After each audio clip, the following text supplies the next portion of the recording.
with that, racing is getting underway. We are beginning with some 200-meter qualifiers. Welcome. This is our third and final session for Fred's Race 2025. Thanks for joining us.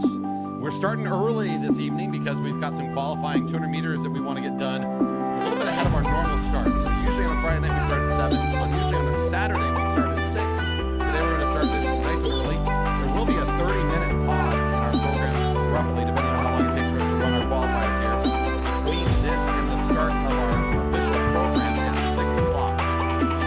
Right now we're going to be doing some qualifying work here. Up first we have 5 riders competing for 4 spots in the elite men sprint tournament to go on today. This is a young competitor to start us off. William Long from the Gray Baker Juniors. He's going to be the youngest of the bunch, trying to see if he can make the break. Get some help here from the fans, as he knows this is going to be a tough task going up against an older teammate, J.C. Pyle, the speed support from Summer Newlands. One of our track record holders in this very event. Andrew Carlberg is here, and Pyatt Paul is more to follow this junior, so it's going to be tough to make the break. But good experience here if we can put down a time on this afternoon and see how close he can make it today to joining the rest of this field. Infield giving us some help here, and some good encouragement for Wong, who comes across the line to get their time. Off to a fun start here already. We're going to be getting the times, the official call for those times as we go, and I'll try to make those announcements as clear as I can here as we go.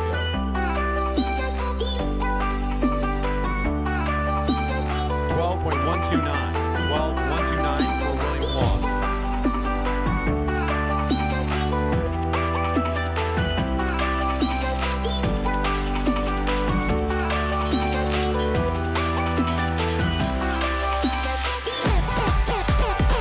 This rider getting the bell now is J.C. Pyle, also the Gray Baker Juniors. Racing that 17-18 age category, so a little bit more on the upper end for our juniors.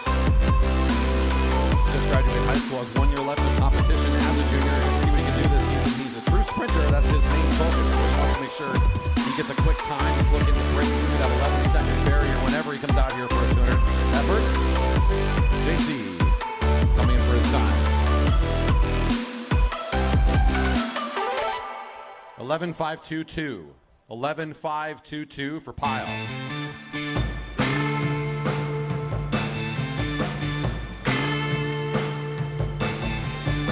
Currently your fastest time there for JC. Summer Newlands coming on track next for their time. You can see her right now in turn 3. Racing, if you can see the bit as she goes by, the team is, well, it's team. Racing for team, I guess. Team squared, I don't know.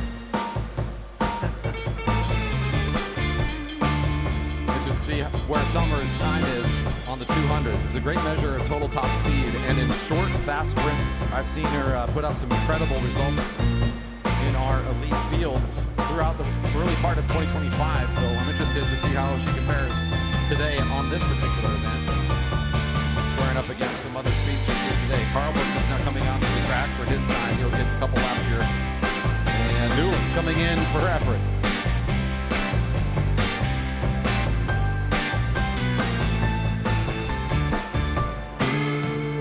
11.023. 11.023. Just above that, breaking that 11-second barrier. That means that that's a quick time. And nicely done here today for Summer. That'll be your new quick time so far. Now we go over to Andrew Carlberg, who's currently in the middle of the back straight. Current elite men record holder for the 200-meter at our track. Set that a few years back. So he shows up here at Fred's Race. Continue to see where he's at with his 200-meter efforts and be a part of our men's sprint tournament.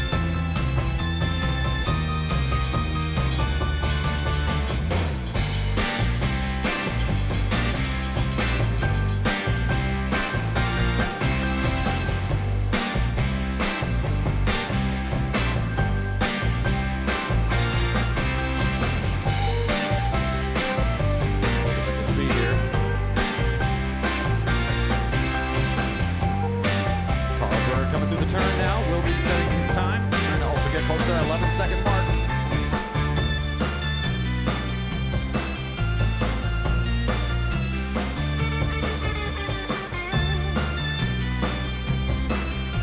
.901 for Carlberg. 10.901, your fast time so far.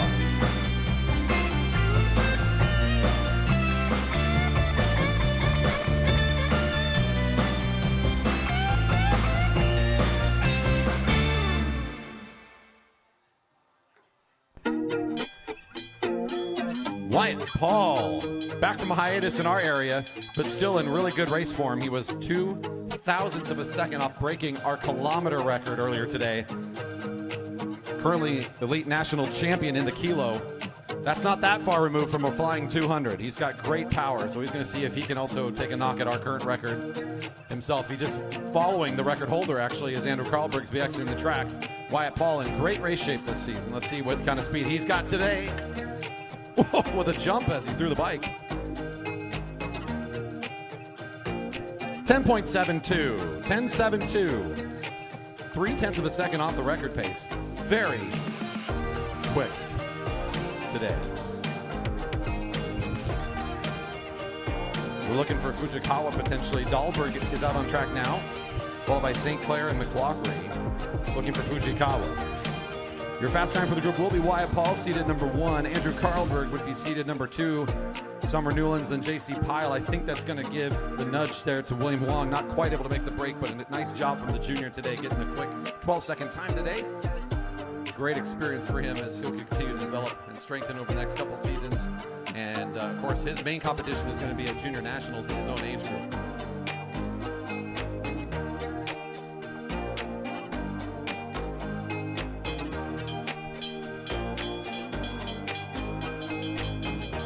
Bell's ringing now for Dahlberg.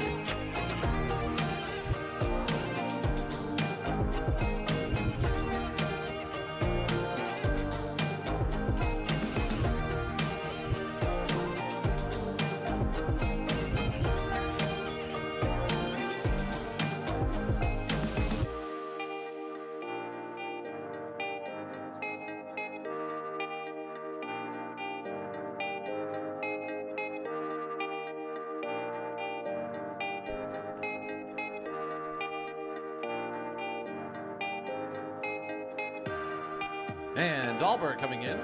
Our first time here for the Master 50 Plus and Elite Women combining together today.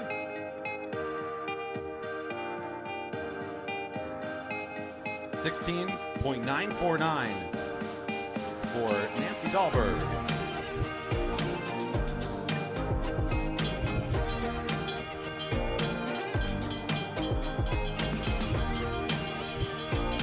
St. Clair getting the bell.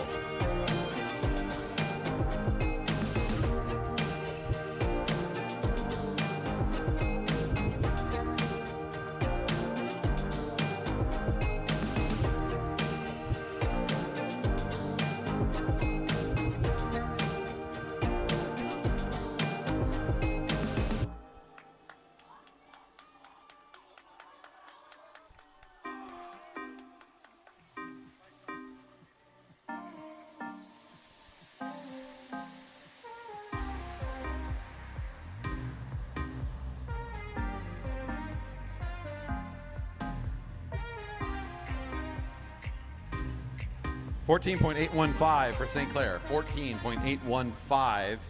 The time for St. Clair. Now coming on track, we got Aiko Fujikawa, the racer now in between turns 1 and 2. On their first lap, we'll get them around there here again for a bell.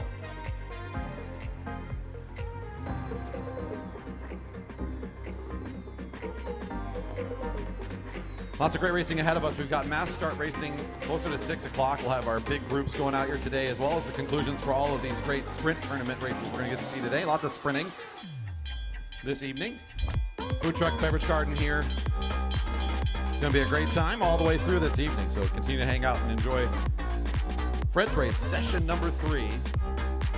There will again be some brief pause between the end of these 200s and the start of the rest of our racing tonight. As Fujikawa gets the bell, Stephen McLaughlin has come on track. He's in his very first lap. This is Fujikawa finishing their 200-meter effort right now.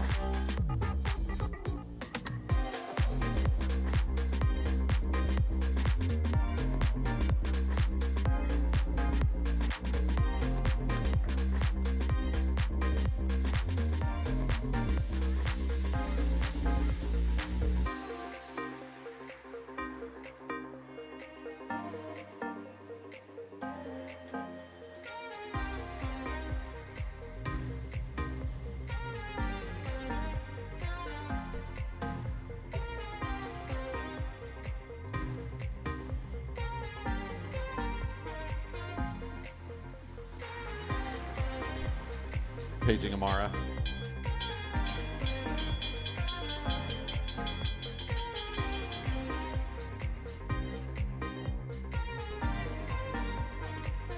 Team McLaughlin got the bell. Shark now in full speed down the back straight and accelerating for his time.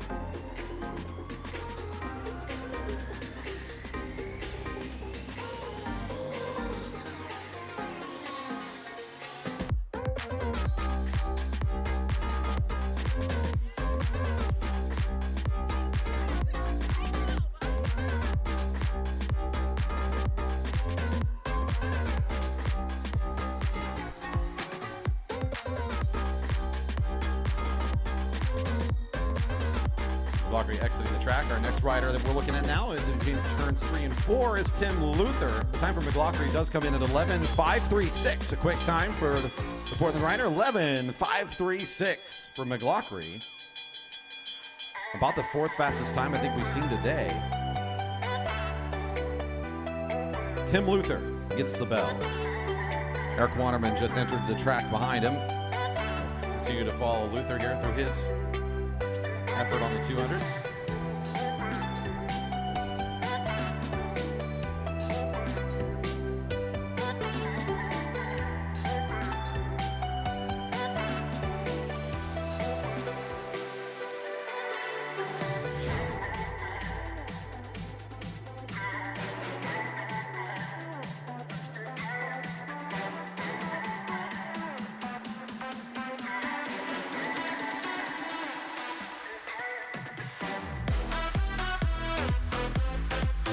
Tim Luther time was 12.13. 12.130 for Luther. This is Eric Waterman getting the bell. Wearing the stripes of many time decorated master champ in the sprints. Always competes well and continues to represent his age group in for our region here today at Fred's Race.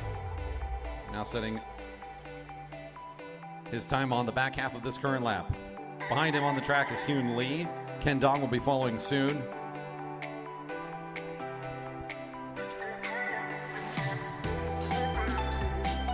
Ken Dong, pardon me. Eric Waterman, his teammate, Hyun Lee and Ken Dong are both coming up.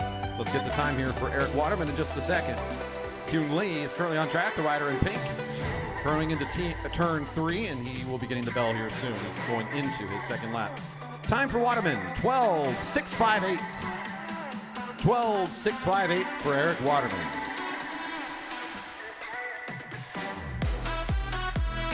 Ken Dong is in position to come up next, followed by Raymond Chang and then Mark Pappenhausen.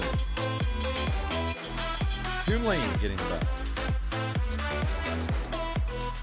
Our Masters 50 Plus in our Elite Women category combining for a total of, I believe, to be 12 riders, maybe 13 if all checked in. There's going to be a break point of one rider who will not be getting onto the next stage. We're going to have an upper bracket and kind of a lower group, so to speak. 8 riders, 4 riders. That's kind of the current plan. So these times will be used to separate out the fields a little bit here and make it a better competition for our athletes this afternoon. Hyun Lee just now finishing up. We'll get the time in just a moment. Ken Dong, his teammate, is over there on the back straight, just about halfway into his first lap. On track, ready to start next will be Raymond Chang, followed by Mark Pappenhausen and Dominic Clark. Hyun Lee's time, 13.565. 13.565 for Hyun. Bell's ringing for Ken.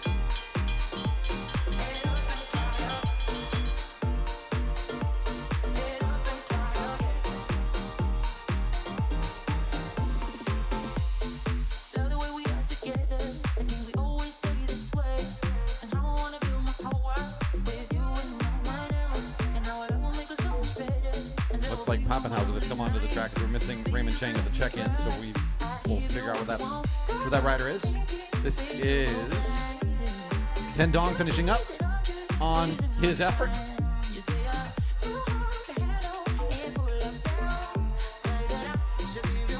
Next rider up on the track right now is Mark Pappenhausen in the middle of the back straight. also in the pink of Dyno Racing.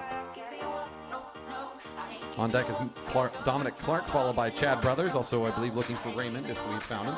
I think he is over there checking in now.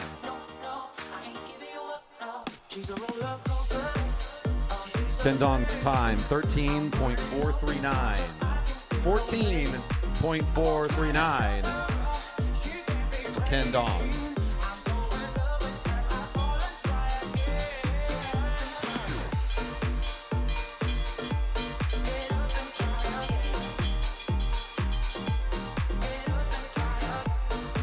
Bell's ringing for Mark Pappenhausen on the track behind him. It looks like we've got Dominic Clark just starting their first lap.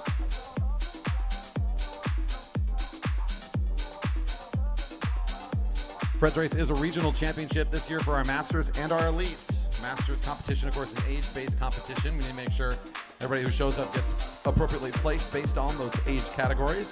This group here is including Masters men 50 plus. We got our Elite women, we got our Master women in here.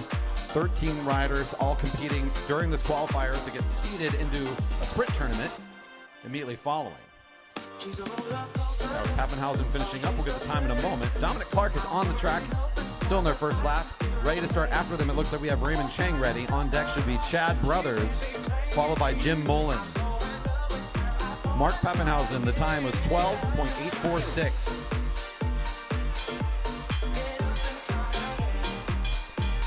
Jim Mullen will be moved to the end of the 200 meters. You'll be our last rider. So correction there to the call. Chad Brothers will be followed by Daniel Tomko. Getting up to speed, that's Dominic Clark.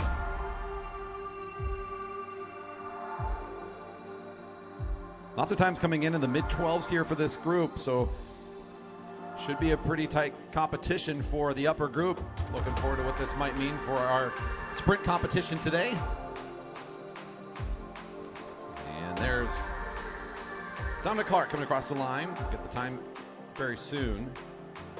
Raymond Chang, the next rider, all the way over in turns 3 and 4. The rider will be coming on the home straight here soon. Dominic's time, 13.555. 13.555 for Dominic. Getting the bell, that's Raymond Chang. Coming on the track behind should be Chad Brothers.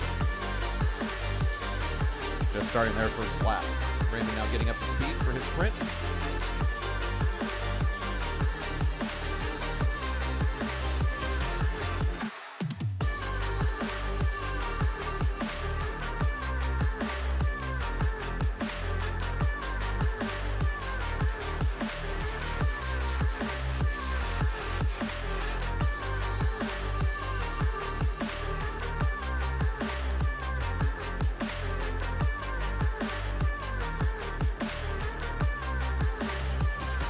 Raymond's time, 13.625. 13.625 for Raymond Chang. Bell's ringing right now for Chad Brothers.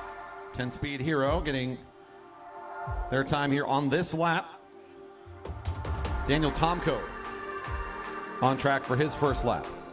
On deck is James Campbell Harris, followed by Mike Ritter, Stan Douglas, and then Jim Mullen.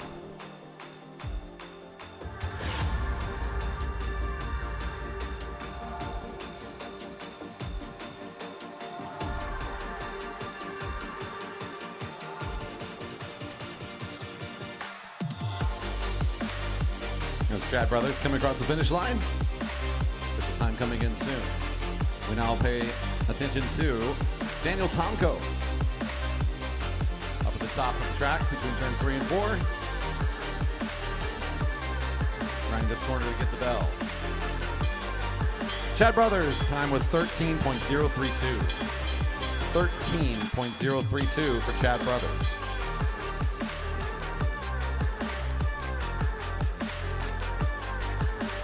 Tomko gets the bell and starting to bring himself up to top speed. Almost into the sprint. On the track comes James Campbell Harris on his first lap. Mike Ritter is on deck, followed by Stan Douglas. And then Jim Mullen.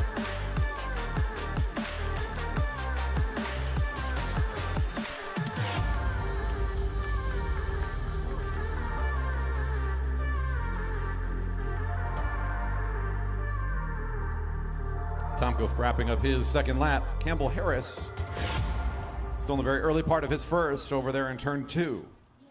Will be our next rider to get their time. Tomko coming in with a quick time of 11.786. 11.786 for Tomko. A quick time within this category is the time of McLaughlin, 11.536. So our second fastest time currently held by Tomko within this group, I believe. Although, maybe I'm corrected here, this might actually be our next category as Tomko is in the Masters 35 Plus. He sets our first time for this group of 4 riders. So I stand corrected here. So Tomko setting it quick here. It's going to be Mike Ritter, Stan Douglas, and James Campbell Harris coming up here soon to try to chase down what is a pretty good starting time for this group of 4. Campbell Harris gets the bell. Mike Ritter has entered the track on his first lap. Campbell Harris bringing up to full speed now. In this group of 4, they're going to be using these qualifying times to get seated in that first round. We know they're all going to be racing in the sprints, but just what order are they going to be up against one another? Time to beat was 11.786 from Tomko.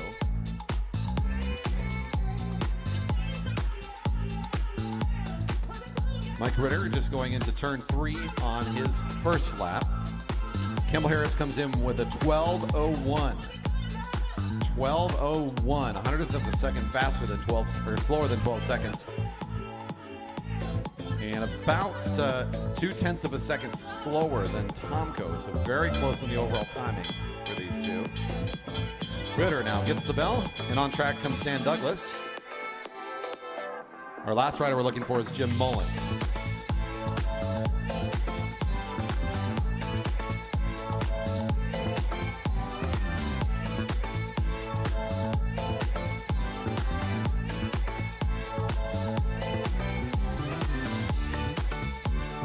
Ritter into the final 100 meters. Time to beat, 11.786.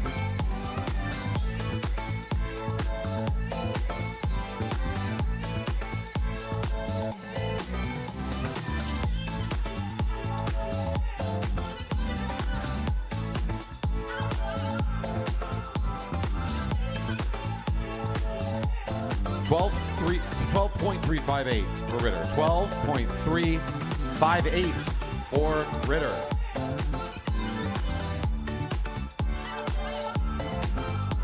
Stan Douglas on track. We'll be getting the bell shortly. And Jim Mullen coming on track shortly.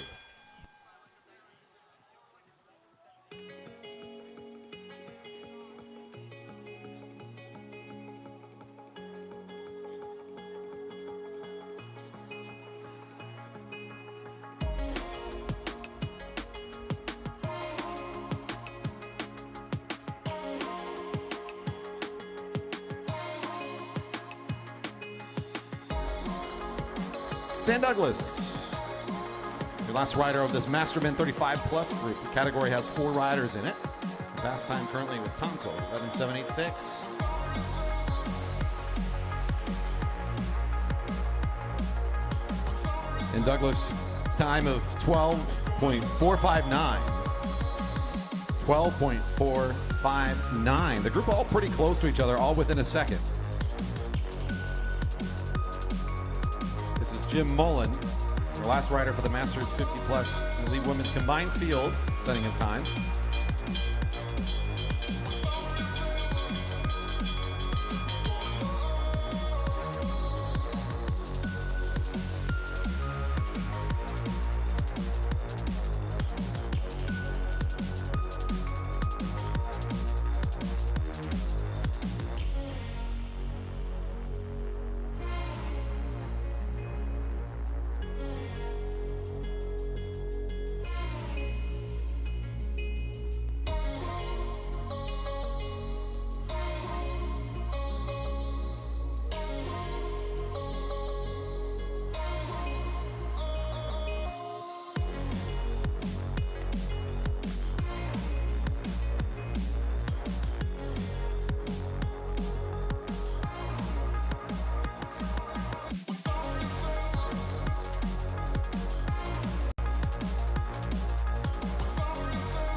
Time 19.625 for Mullen. 19.625 for Mullen. And as mentioned a few times here, we are taking a brief pause in between the end of this qualifier and the beginning of racing. If you are online viewing, feel free to keep the stream rolling. We will keep it live for the next 30 minutes in the interim. So we'll just have our kind of general overview camera here rolling. If you're here in the audience, you're welcome to hang around and enjoy. We have our food truck is rolled up, so we've got food options here. Beverage garden will be getting set up as well. The regular program will start at 6 o'clock. So look for track closure to happen at about 5:55. Last time I heard that the track does reopen during this time. So I'm looking for anybody to give me a thumbs down on that, but I believe that track can be open for roughly the next 30 minutes. So riders, if you want to take use of that, make use of that, you may. Track is now open. Cross with caution. All right, everybody, we'll be back in a little bit. I'll be off the microphone, maybe making a few announcements here and there. Enjoy this beautiful evening we're gonna have here. This has turned out to be a beautiful one. Fred's Race, session number 3, coming back shortly.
5:48 p.m. Just a few minutes here until we're going to be underway. Fred's Race Session 3.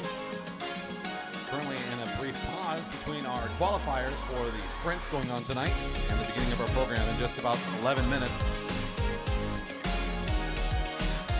So a few more opportunities for our riders to make use of open track warm-up time here. Racing to start at 6 o'clock. Fred's Race, our final session. Going to be resuming shortly. Beverage garden is open. Post Hoc Brewing and Locust Ciders. Serving tonight, as always, our beverage sponsors for this year and many previous seasons. Thank you to them once again. Our food trucks are here. Delicious Indian-style tacos and sweet breads. We've got the shaved ice truck is here. Wonderful choice for what has turned out to be a very warm summer day for us here. And of course, great racing all starting soon. I expect some of our crowds will be coming in a little bit later as they're not used to arriving around 6. But if you're out there in the park and enjoying this beautiful day and want to come join us, we've got racing, we've got food trucks, beverage garden, and all the great time here to be shared. If you can come on into the velodrome, you'll have a great time tonight. It's our final session of Fred's Race, about ready to resume here in just a few minutes.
Track is closed. Racing will begin shortly here.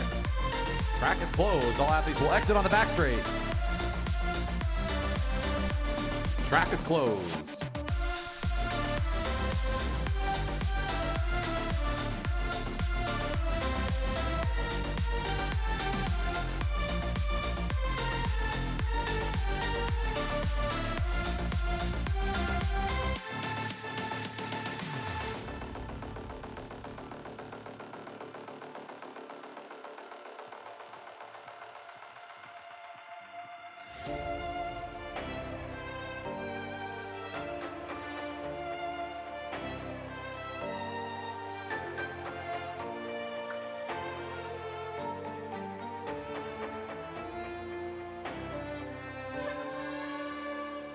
No one ever sees me, I'm losing every battle.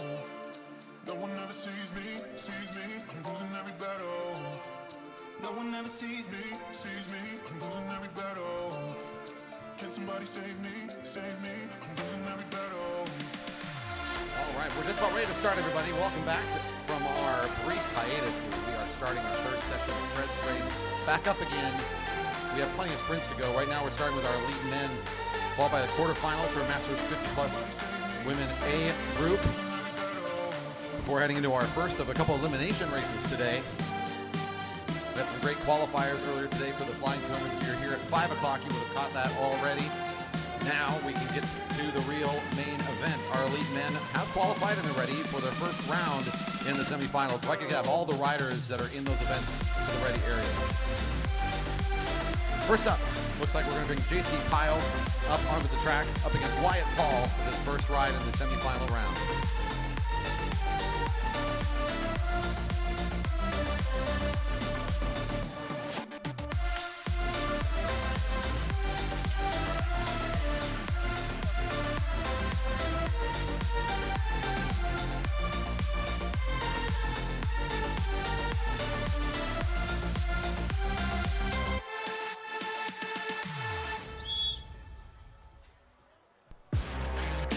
Away they go. This semi-final round, only for the elite men, is a best of 3. So these two riders are going in a best of 3 format head-to-head here. First to 2 wins advances to the ride for first and second. So during that finals round, they'll have a chance to race for the gold. Right now, the two are kind of side by side at the moment in the early parts of the race. Sitting in a situation here where, again, a lot of these sprint tournament kind of races, unlike if you're on a normal night where you're watching the mass start racing events, that's where you'll see right away there's quite a bit of speed. You might be wondering, well, if it's a sprint, why are we going so slow? You're going to see this a lot today. There's a little bit of mind games going on here, a little head-to-head racing action. They're placing themselves on the track where they want to be. They're playing the long game here. Over his right shoulder right now is JC Pyle, the rider in the Stars and Stripes, the junior. With the slower qualifying time, Wyatt Paul's getting a good run at him out of turn 2. Trying to make the catch happen here in turn 3 and then continues momentum right over the top. Wyatt Paul, very good finisher. JC Pyle has put in some great efforts himself as a sprinter, not able to quite find enough speed to counter that very classic pass there from Wyatt Paul. He'll take the first ride of 3. Ride 2 won't be for a bit. Again, we'll see them after the first set of elimination races are done. And we'll see if JC can figure out some sort of formula here to beat the Speedster, our fastest qualifier out of the 200s today. Coming up now, our second group, Summer Newlands in lane 1. And out in lane 2, Andrew Carlberg. Or maybe not. They're just trying to throw me for a loop. Here we go. Okay. We got next, we have Hugh and Steven. We need you over here. Tim and Dominic. I see Eric. Ken, come on over. And then Mark and Chad. Let's get this moving. That's all the riders for the Masters 50-plus Women A group being called now in the quarterfinal round. All 8 riders for that quarterfinal round should now start heading towards the ready area. And that whistle is for the start of, once again, the semifinal round for our elite men.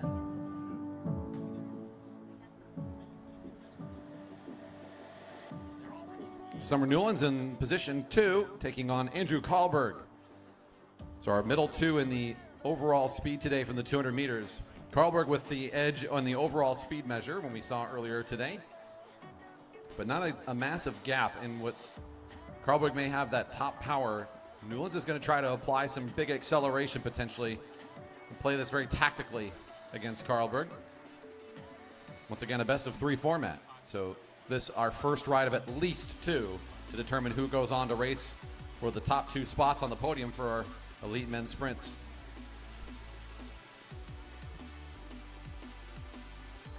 Still a little bit of cat and mouse going here. Pretty straightforward game though. It's Karlberg wants the shorter distance to the finish line, trying to keep Summer in position. Summer will take the jump. This is the acceleration I was talking about. So trying to create some separation now. Karlberg in catch mode. He's got good speed here, but he's got a big gap to close down. Newland makes a really good run at him at the rear wheel, and now the catch is on. It may just be better for Karlberg to save for the second round as the gap is just a little bit too big, and you can already see, I think, he's put on the brakes a bit. He knows that that just did not work out for him. He couldn't quite get on top of it fast enough. Newland's trying to get some help from the infield there as she wanted to look back. She wanted to make sure she had that one in the bag, and Karlberg again had to kind of abandon the effort once he realized that it just wasn't going to come together. The acceleration too much in that first matchup.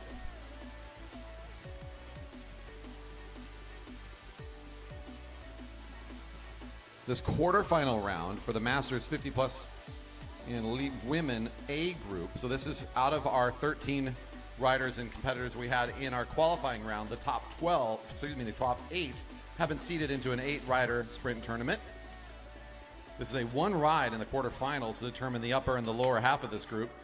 Up first, Stephen McLaughlin, currently behind Hyun Lee in this first heat.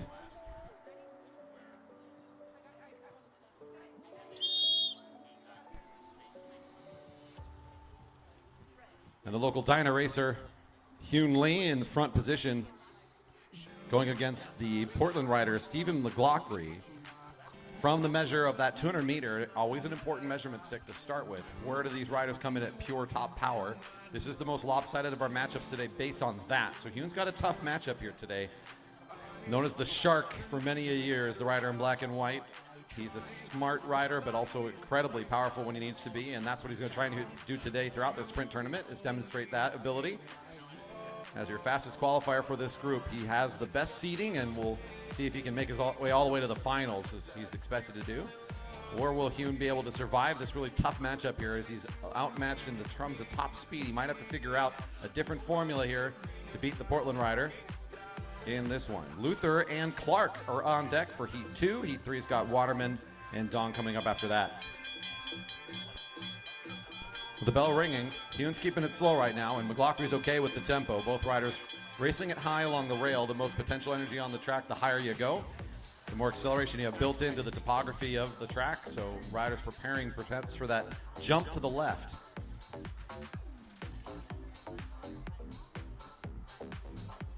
Hyun keeping it rolling. He's up and out of the saddle. A little bit of a prepared position, waiting for McLaughlin to take lead. Both riders now side by side. They'll use the slight downhill portion into the flat of the back straight, where McLaughlin was such to take over in the sprinter's lane. Now Hyun Lee has the invite to get into that second position in the sprinter's lane, but it's just not going to quite be enough to take on McLaughlin here, who just starts to pull away.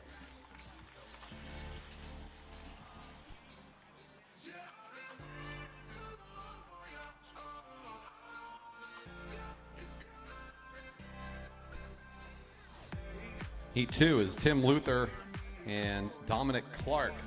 Dominic lined up in the front. Behind him, Tim Luther, both wearing their black kits. Dominic with the black helmet, Luther with the white.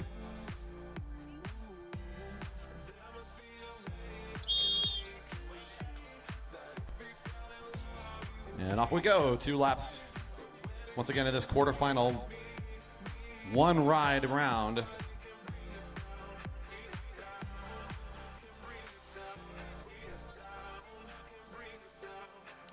We have 2 more heats in this current quarterfinals, followed by Masters Men 50 plus elimination, and then our Masters Men 35 plus elimination.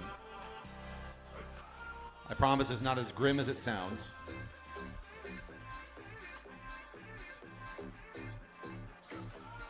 Once we get through some of the eliminations, we come back to the semifinal round for our sprinters. So more sprinting to come after those eliminations. On track right now, again, we still have Dominic Clark, the rider in the front position, some red on the jersey there, taking on Tim Luther in the all black with the white helmet.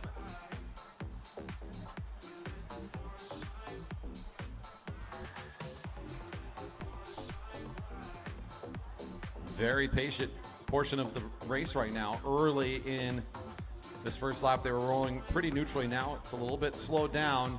Both riders side by side in turn 4, with Clark trying to play guard dog between Luther and that sprinter's lane.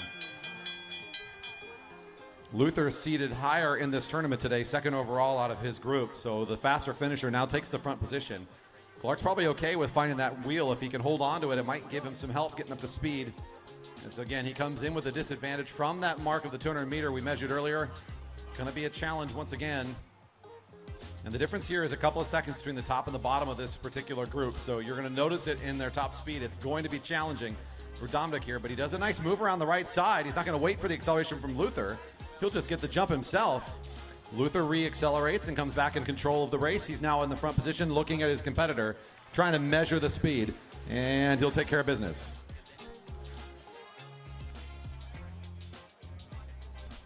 Luther will take the ride and will advance towards the upper half of that semifinal round, which come up later tonight. This is Eric Waterman and Ken Dong coming to the rail. They are complete strangers and have never met each other before. Longtime teammates on Dyna, both veteran sprinters, head-to-head here with Waterman in the front position, wearing the stars and stripes, and wearing the pink of that Dyna Racing team is Ken Dong in this best-of-1 ride between teammates. A little bit closer in their measure today on the 200 meters as their time came a little bit closer within time, I think within a second of each other.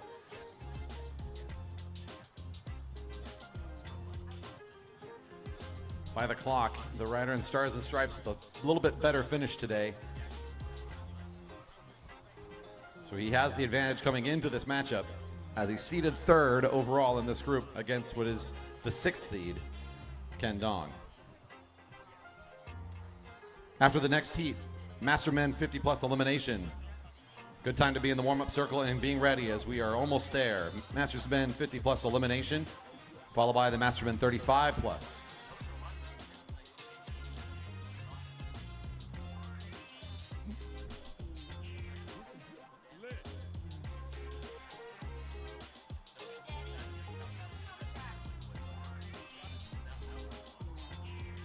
Some separation here as way down low is Waterman. Ken Dong leaving a lot of room here above. Bells ringing, both riders bringing it up to a moderate speed. Waterman still in the shorter distance on the track right now at the blue line, keeping his eyes over the right shoulder. Dong will go into the shadow a little bit there. He's still about a bike and a half back as he's leaving a bit of gap, a little run room. He's going to run at the wheel. Things starting to pick up a little bit. Waterman starting to feel the pressure. He's up and out of the saddle. He knows things are starting to develop. Dong in a good position still. He's got the slipstream and he can continue to challenge, but losing a little bit of ground here. Just a little bit too much at the end from Waterman to come around. Waterman will take the ride. Nice tactics overall from Ken Dong. He found a nice approach to that race. I like the way he rode that one. It didn't quite play out the way he wanted it to, just not quite enough to finish around the outside of Eric Waterman, but a nice race for those two athletes. And finally, Heat 4. Up front there is Chad Brothers in the blue, and behind him is Mark Pappenhausen in the familiar Dyna Racing kit, the blue of 10-Speed Hero in front for our 4th and final heat of the round. Single ride to advance to the major final half of this sprint tournament.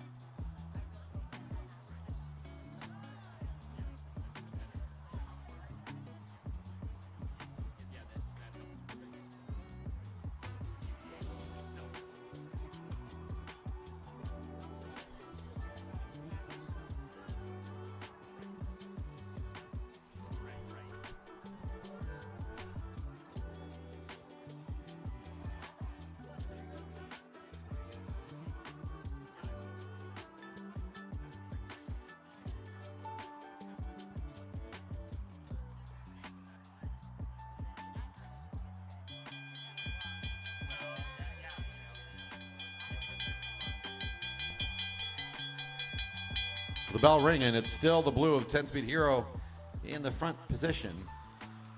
All nicely lined up as Brothers now will give up position to Pappenhausen, who's on a nice attack here. Brothers not able to respond terribly quickly. There he gets back into position. I think I might have heard the click of a bike. That might have been a slight mechanical issue that took advantage of the situation for Pappenhausen. Is he's obviously not aware that that's what's going on, but it certainly gives him a little bit of help making some separation here. Can't take away credit from the good move, though. Your rider for Dyna Racing with a nicely timed attack. And Brothers will come across the line second behind Pappenhausen. Master Men 50 plus elimination to the rail.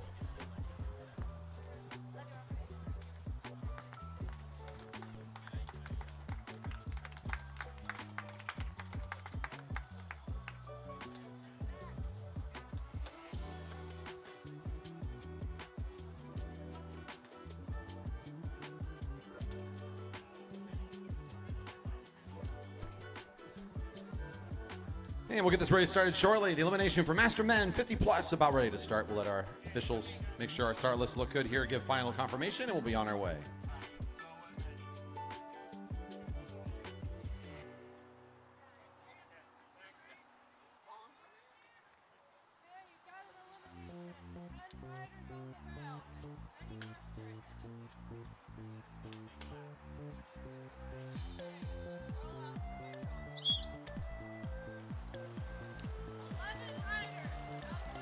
Eleven riders.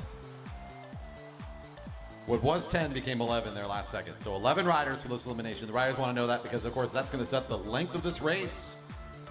Every rider means another lap. Once the race begins, the last rider across the line every single lap until the end is going to get pulled out of the race. And they will be scored in that order, starting with last place and working your way up to your top positions. The longer you stay in, the higher your place will be.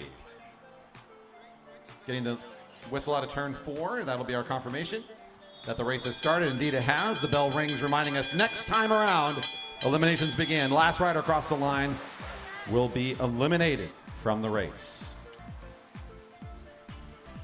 Keep your eyes on the back half of the field, as that's where we want to pay attention, both as we go through this part of the race right now where you can see the movement there, and then as we come all the way around to the finish line, that's what we're going to watch, is that final rear wheel to cross the finish line.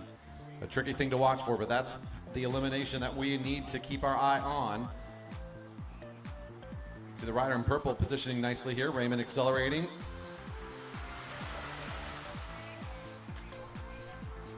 .303 is Hyun Lee.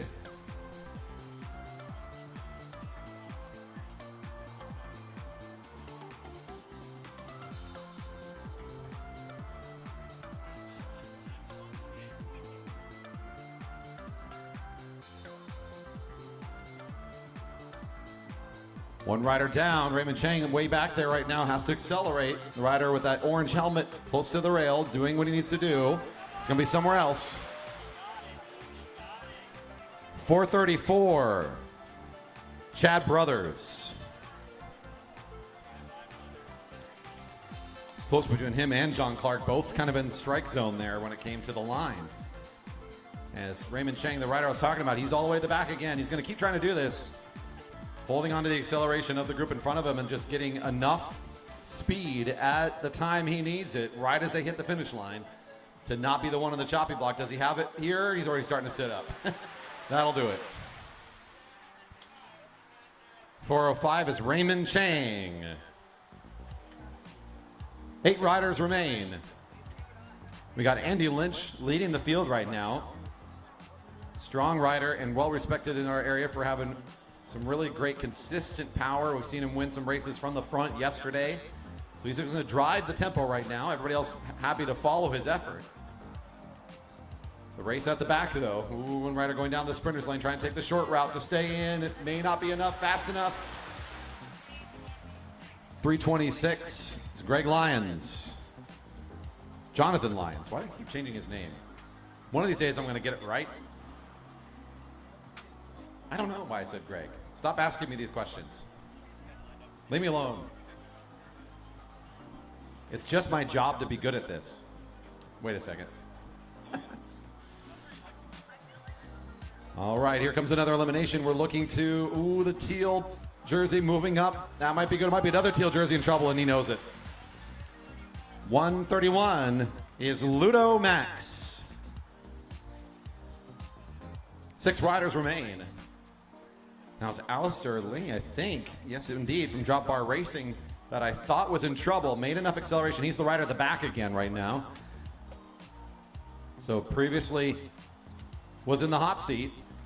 Might be there again. Already trying to accelerate. See if he can stick it in one more lap. Does he have enough? Alistair moving the move. It looks good. Might get someone else out. John Clark, 448. 448. That brings us down to 5 riders. This is top 5 now for the field. There is a race within the races. There are a few Masters categories represented here. It is not all the same age group.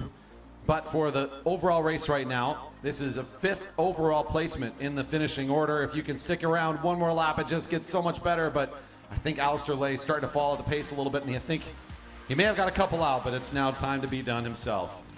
322, Alistair Lay.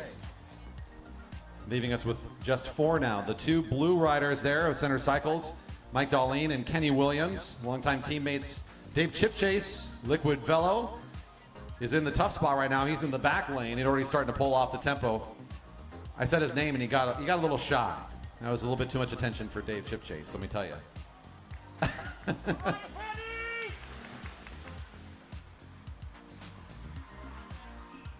119. Chipchase will make his exit, leaving us down to 3. It's Lynch versus the 2 Center Cycle boys out here.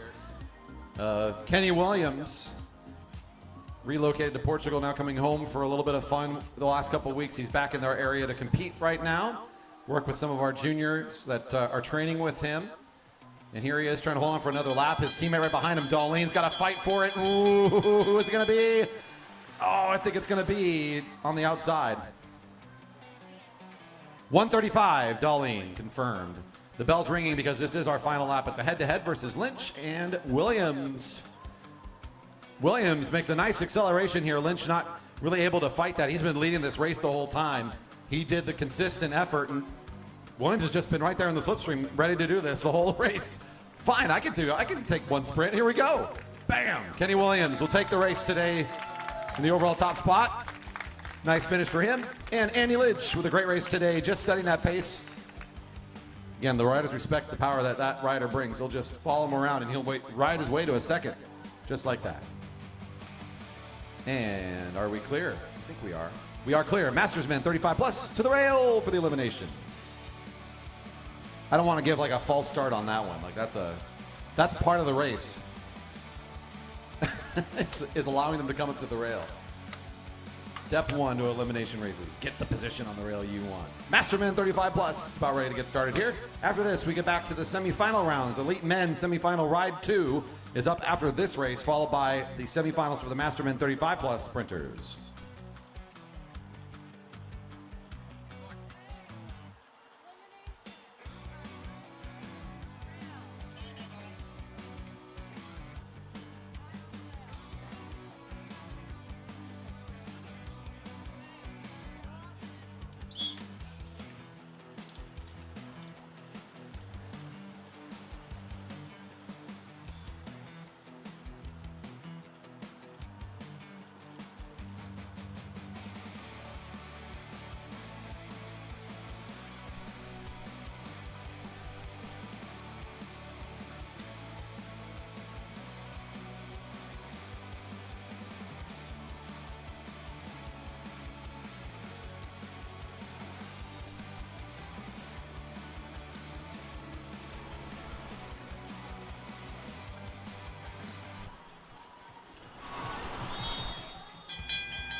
Bells ring and eliminations start next time around. Racing is underway.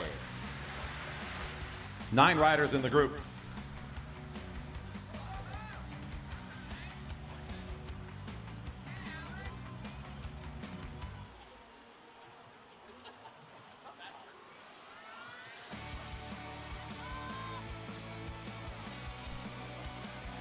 And let's see who our first elimination is going to be. Scott Grinsel for Dyna Racing's in a tough spot, but also he has room to maneuver.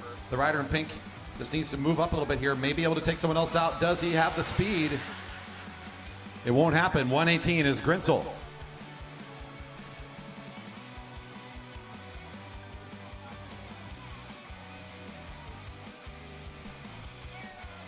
Do see the comments out there that we do have a new audio setup for the live stream, so if the balance isn't perfect, we are still working on it. Appreciate that. It allows us to have a more diverse music selection for our in-person audience. Let's put it that way. And the rider off the back is Peter Snoblin, 341, eliminated this time. 341. Down to 7.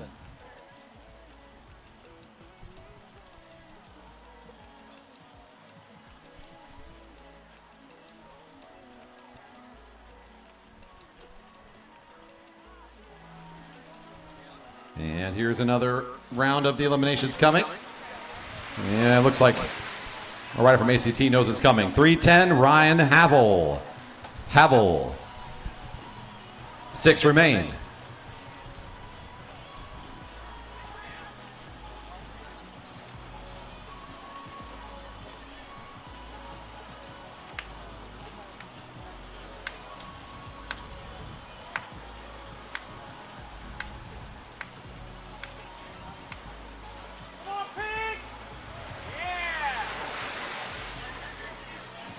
102, Martin. 102.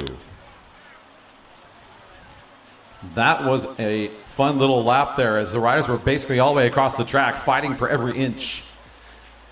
Tyson Danielson all the way down there in that sprinter's lane. He's been there for a while. He's right next door to Serge Malikian in the orange. They've been staying in the front of the race for quite a while. Here comes Dyna Racing. It's going to flatten out again. Ooh, here we go. 305 on the outside is Conrad Mayer. Don in 5th overall. Had a good run at it, just couldn't quite get there in time. It was basically, once again, 5 across the track as they flattened it out. And what should be another one here. That's Alex Siegel in the second line of these 3 right now, so trying to work his way around the outside. Danielson down the sprinter's lane, might be getting overtaken here. It will be 104, Danielson. Siegel makes the big move around the outside, is able to hold on for another lap. Willie Gonzalez, the rider in black in the middle, and there's Serge Malikian on the front. That's your remaining 3, top 3 spots at the elimination coming up here. Malikian's gonna have to fight hard here. These 2 are gonna start to really accelerate around this turn. Malikian, ooh, Gonzalez is in great position. It's between Malikian and Siegel's got enough. 199 is Malikian. Siegel versus Gonzalez now. Siegel will sit a little high and might be giving a little concession here of some space, thinking about turning this into a bit of a match sprint. He's going to use his sprinting experience to finish an elimination. Takes the sprinter's lane. He's got the inside. Gonzalez looked like he's got a little bit slow turn here. He'll get in the sprinter's lane. Might be calculated. He's got some speed left in him. Willie Gonzalez trying to come back into this. Siegel, Gonzalez has got the sprint at the end. Nice race for these 2. Number 140 will be your champ overall today for the elimination in the Masters Men 35 Plus, and that was a fun head-to-head.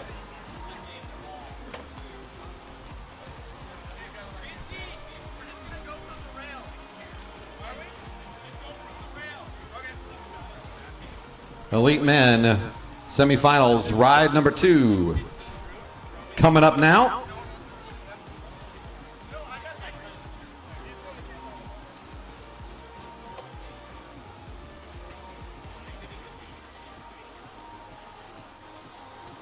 Great racing continues here. Our sprints are coming back. We've got our ride 2 between JC Pyle and Wyatt Paul.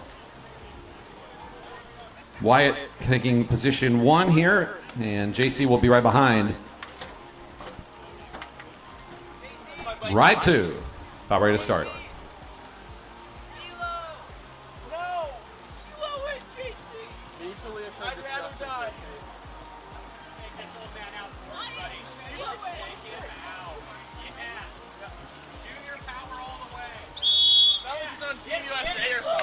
Riders away. JC needs to find the win here to keep this series alive. Wyatt's got almost a second advantage, though, from today's 200-meter time trial. That's not everything, though, of course. Some riders they go faster in a time trial than they do necessarily in a real race, and sometimes it's the other way around. Pyle's had some quicker times in his day, so maybe he can find a formula this time to at least have a closer contest with him and Wyatt. If Wyatt finds the win here, he'll move his way on towards that major final where he'll be competing in the final round against the winner of our other two riders for first and second. JC would then have to be pushed down into that minor final round where he will be riding for third and fourth. Bell's ringing. 1 to go. The junior's got the inside position, so he's going to play guard dog himself. He's trying to be the in-between between Paul and that sprinter's lane. A little flinch and movement right now. He actually moves down to the sprinter's lane, so the hill takes him downhill. Both riders low position now. Paul starting to roll things up. Ooh, that was not a fake. Paul up to speed. Pyle was thinking maybe he's just trying to play me a little bit, but no, that was the move. And Pyle's got himself another huge hole to dig himself out of, and I don't know if he brought a big enough shovel.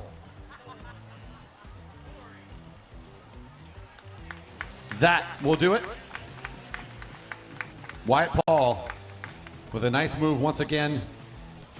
Quite a different looking race in that second ride between these two, but the result will end up being the same. Wyatt will advance for the race for first and second. We'll see more from JC Pyle in a race for third and fourth.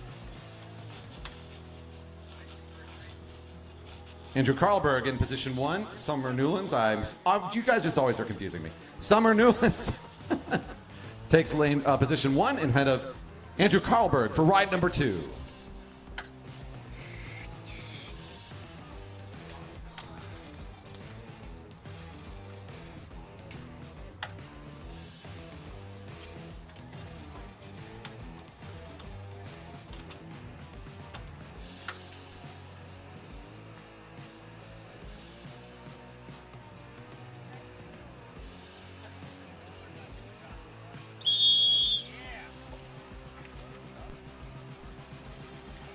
And racing continues here in this ride 2. Karlberg, the rider in second position in the white jersey, needs to find the win here, or will be off to face JC in a race for third and fourth.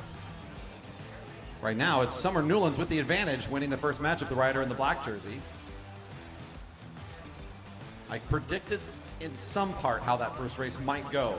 At some point, Newlands felt that the slow speed was just right to make the jump and accelerate to take the win, because this rider's able to get on top of her pedals just a little quicker than Karlberg is. Karlberg has good distance, though. He's got good power. It just takes him a bit to get on top of the bike, and he's getting his way up there now. Newland's still trying to pull away. She found that gap. She's just going to go. Karlberg forced to make a big catch here. It might be too much again. Newland's scrambling. They have similar top speed, but when you have that big of a gap to catch, that's just going to be too much. Karlberg knows it once again. Newlands plays this really well and puts herself in a perfect situation 2 rides in a row. Already knows she can pull up. She's got this one handled nicely. Newlands will race against Paul for the ride for first and second. We'll see Karlberg some more against the kid, JC Pyle, later on in the program.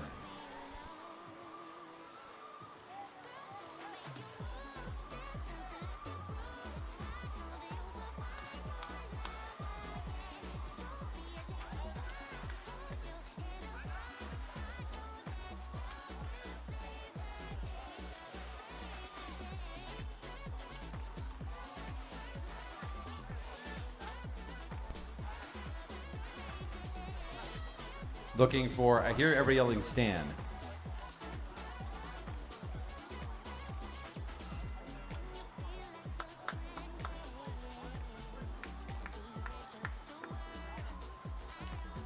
Right, this is our first heat of 2 in this semifinal round for the Masters Men 35 Plus. Tomko versus Douglas. And Daniel Tomko in position 1 ahead of Stan Douglas right behind him, getting their whistle. This is a single ride in the semifinal round. Winner goes on to the major final for first and second. Douglas isn't going to wait at all. He's going to go right away. At least some of the crowd is really liking this one. It's a fun move. Tomko just has to play the catch-up game now. Douglas, can he find enough to hold on to his current speed? Tomko's starting to claw his way back in. Tomko makes a catch. Hits him in corner 2, and that should be all he wrote about this race. I think Douglas knows that he put all the chips out on the table with that one. And Tomko will just kind of rake them all back into his corner and say, thank you very much for playing. Good move by everybody. We enjoy it much.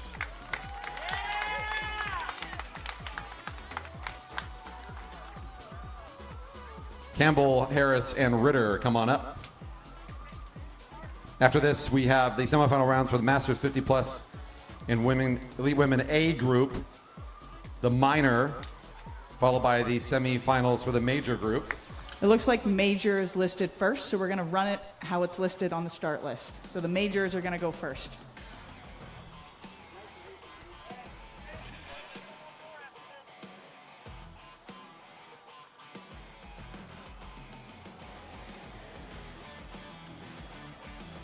As in, they are ready and waiting.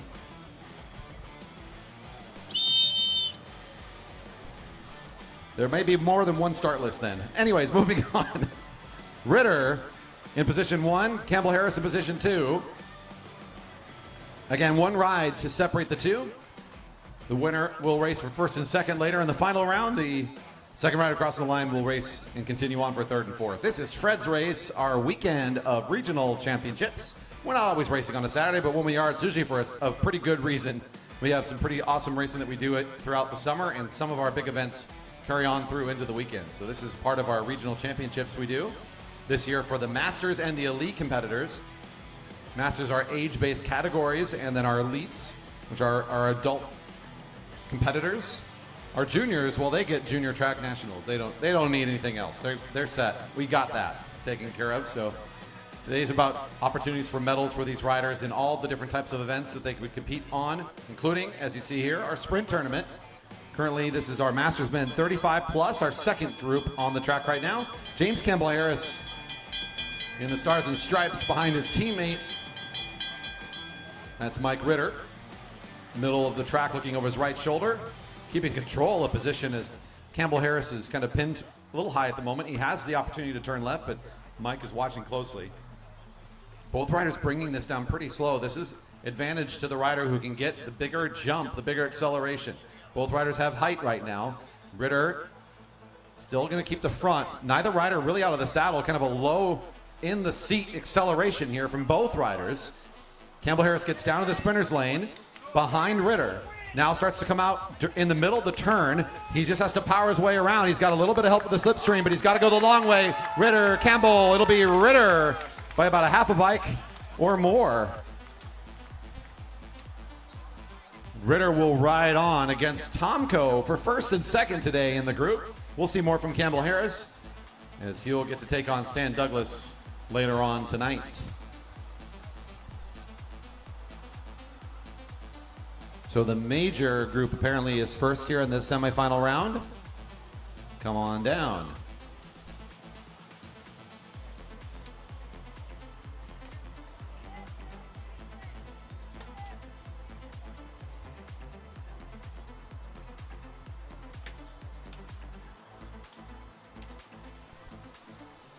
So it will be McLaughlin and Pappenhausen coming up first here. In our top group of 4, we've also got Tim Luther and Eric Waterman. They'll be followed by Heat 3, Chad Brothers and Hyun Lee, and then Ken Dong and Dominic Clark.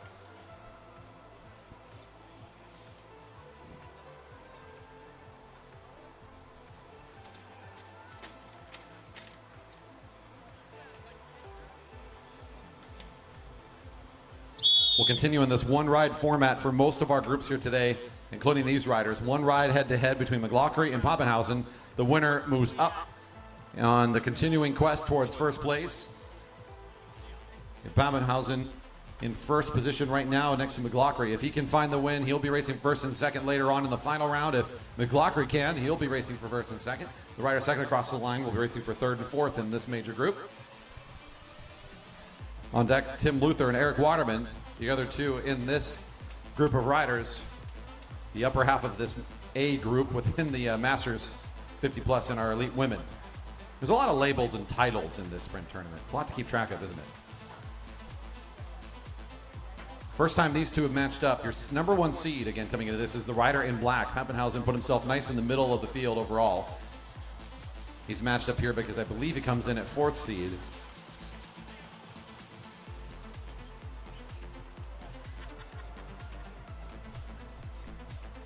Very patient first 200 meters.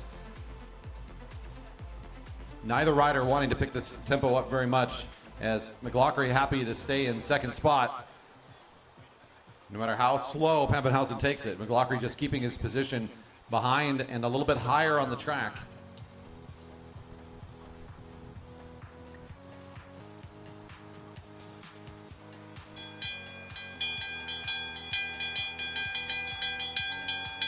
Bells ringing, no response from the riders. They're going to keep that tempo right where they're at.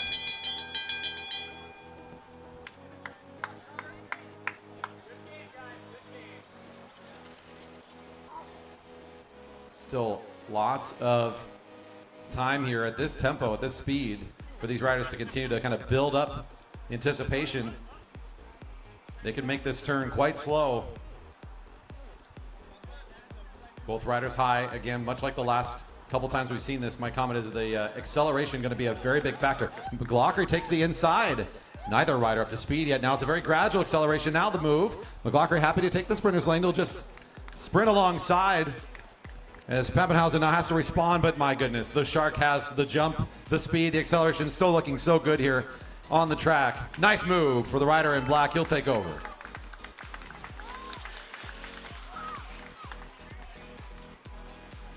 He'll move on and up in this tournament format. We'll get to see both riders again later on. McLaughlin still on his way trying to pick up a victory today in our sprint tournament. Eric Waterman in position 1 in the Stars and Stripes. The rider in black with the white helmet behind is Tim Luther.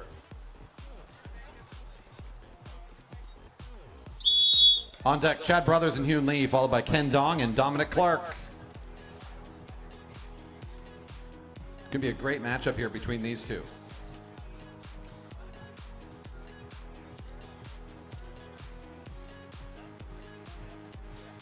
Very similar times in the 200 meter for both riders. So theoretically, pretty well matched on top speed. I think style-wise, I haven't seen as many laps from Tim Luther as I have from watching Eric Waterman, but I think they probably approach racing in some similar ways, watching the way that they've raced so far today.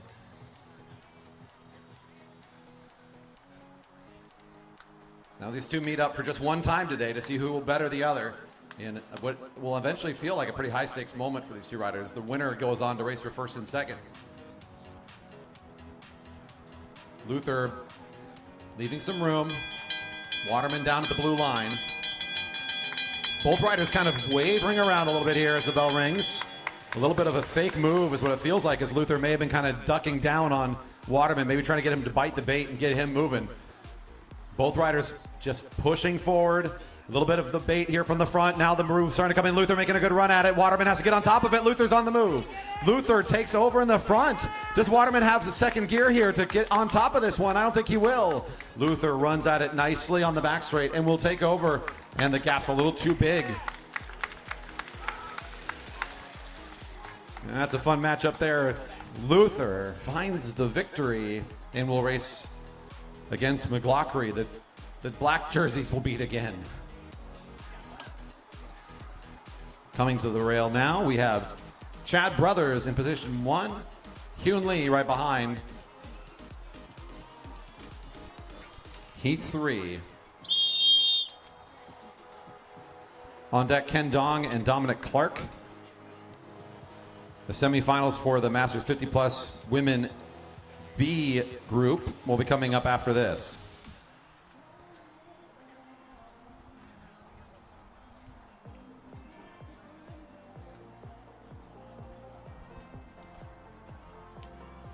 This is Fred's Race Session 3, our final session of racing for the weekend.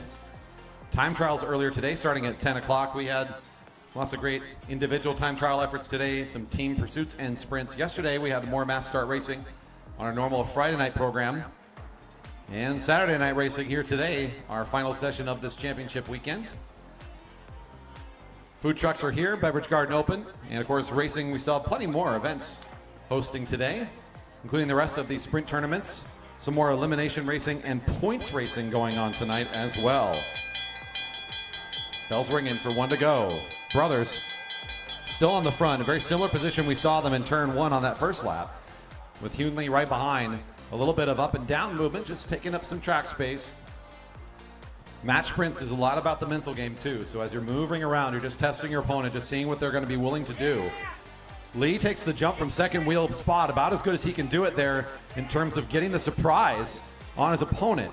Now put himself in the front. Brothers looks like he's got a good turn of speed to get back onto the rear wheel. Just needs to keep the acceleration and challenge here around the corner. Hunley still in front. Hunley, Chad Brothers. Hunley will find it.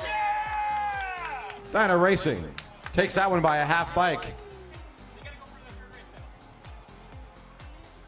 Nice attack out of turn two, and it pays off nicely for Hunley. Our fourth heat for the group now, Ken Dong and Dominic Clark. Dominic in the front position, Ken right behind. They're one time to match up here in the semifinal round.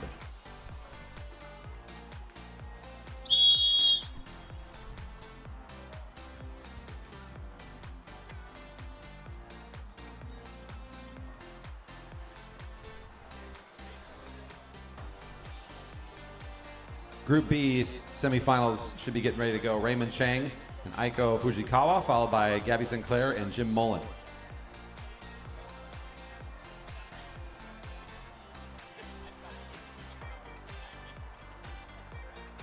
Ken Dong in the second wheel position right now, off by about a bike and a half behind Dominic Clark. Still in the very early part of this race. For our fans out there that may not know why we call it Fred's Race, sometime during each of our evening programs, I'd like to remind everybody its formal name, the Fred C. Rayberger Memorial, is in remembrance of our friend Fred, who passed away a number of years ago when we started this great race. I remember all of the hard work that Eric put into helping run this great race when we got it started, making it a very, I would say, very interactive, very fan-centered event. It was also about giving a lot of medals, right? We had our masters, all the age categories, everybody was getting celebrated, lots of prizes. It was because Fred's motto that people would always say is Fred would go. It was this saying of that Fred would be there. He would always be at the races, trying to get other people to race and join. And in the spirit of celebrating everybody and making sure that we have everybody on top of the podium and getting as much celebration and support as we can, we started this race. And it's continued on as a regional championship in that similar format. And so we once again do Fred's Race in remembrance of our friend Fred and all of the work that's gone into make this championship weekend a reality for other riders in the Pacific Northwest. These two here taking a pretty slow and measured lap. Now a little bit intensive moment here as both riders starting to kind of watch each other's position side by side. Ken Dong will, for the first time in the race, start to move towards the front. Dominic Clark allows him to take front position. He's pulling off the speed just a little bit to come behind, and he's going to be underneath him. So he puts his front wheel in between Ken Dong and that sprinter's lane. Still waiting to shorten the track a little bit. Now the move down the hill. Both riders coming up to speed. Rider down in the back straight. Rider down.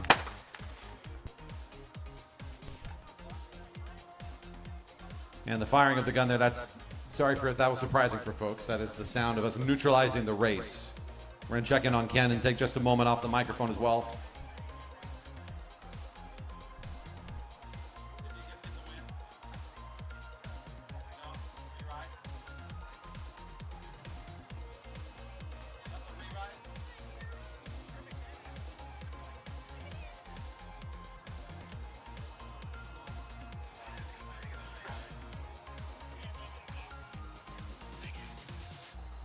So we'll wait to see updates both on our athlete and on the status of the competition. And once again, we'll take just a moment here. Racing to resume shortly. I'll be back on the mic when I know more. Thank you.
All right, so the call will be that Ken Dong is a DNF. We do need to have Dominic Clark return to the start line to check in for the re-ride. He will not be contested, but just to confirm the race, the officials have invited you back to the start area. We will get that confirmation here shortly. We are still checking in on Ken, who's over on the far side working with our medical support and our staff right now.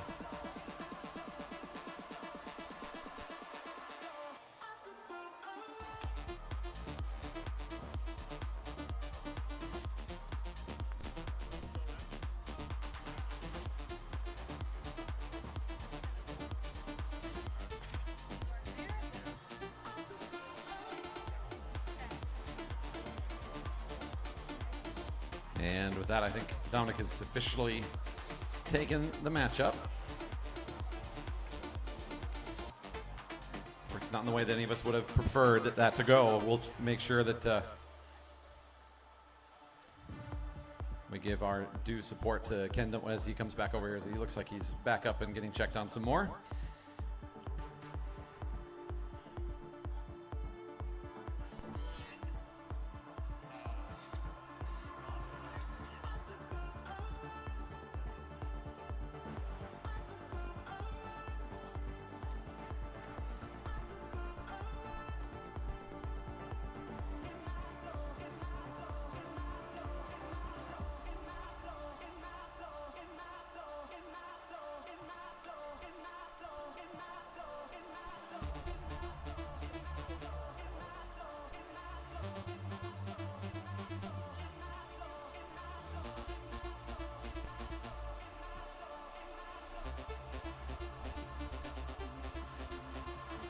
How about a quick round of applause for Ken Dong? It looks like he's back on his feet. Thanks to everybody for supporting him here.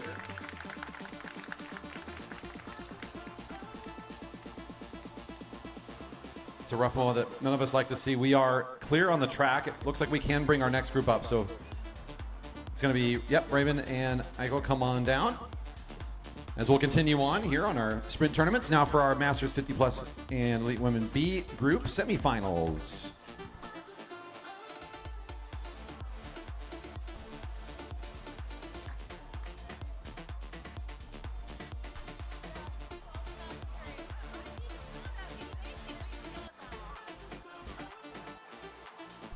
Iko Fujikawa in position 1, ahead of Raymond Chang in position 2. Their one time for this head-to-head matchup. Now underway.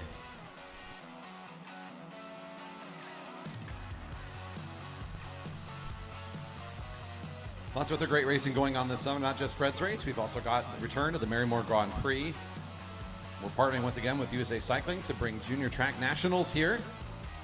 A lot of big events going on in the month of July, so if you want to keep up to date with everything going on here, don't forget our website, velodrome.org, and then you might want to click on that calendar button just to get an overlook at all of the things that we're doing. This facility is quite busy in the summer months as we try to have as much racing as possible. In fact, the most race events at any facility in the country, right here in Marymore Park. Large part due to all the great work going on from both race director and the Marymore Velodrome Association board, who helps put together all these great events you're seeing. Bells ringing. Iko in front. Raymond in the second position right now.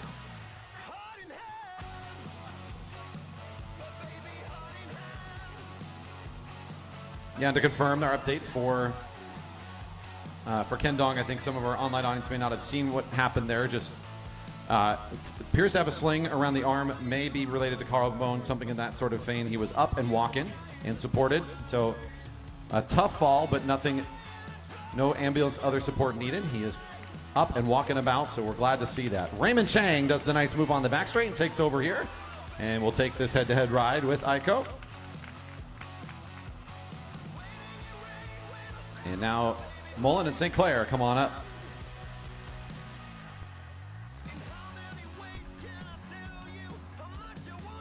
If you want to also catch the stream or watch the video back later, don't forget you can find us on YouTube streaming live right now. velodrome.org/live. You can find the live results folder and the link to that live stream, every single one of our main racing events. You can also just go straight to YouTube and just look up our name. You should be able to find us streaming right now, as well as all the videos of all of our previous events. While you're there, don't forget to hit the thumbs up and the subscribe button. If you want to leave a chat, you got to be a subscriber. Help us out as we're trying to still get to our 4,000 subscriber mark. It's slow progress, but we're making our way there. Once again, on YouTube, streaming live now. Your help and support is always appreciated. If you're out there right now watching, don't forget, hit that thumbs up and subscribe. Leave us some love. If you're rewatching this later, I'd love to see a comment from you down below, where you're watching from and one of your favorite moments in the race. We'd love to hear from you.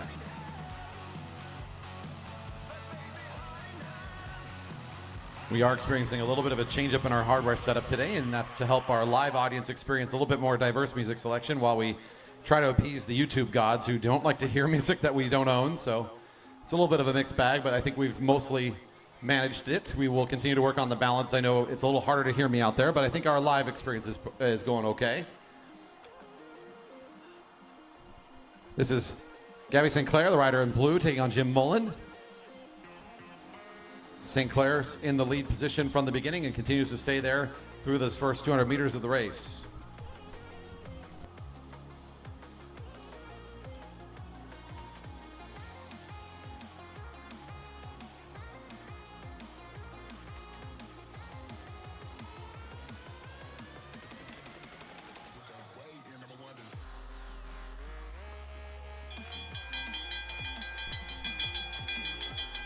One to go. St. Clair on the front of the lap still. Jim Mullen right behind.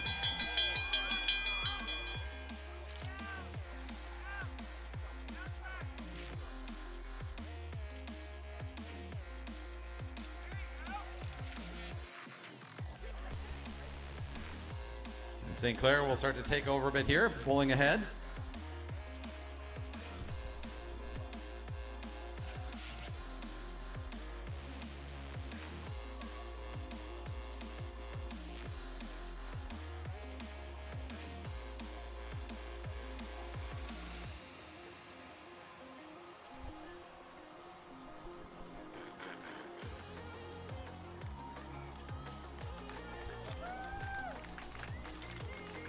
And St. Clair will come across the line in front and will advance up in this group.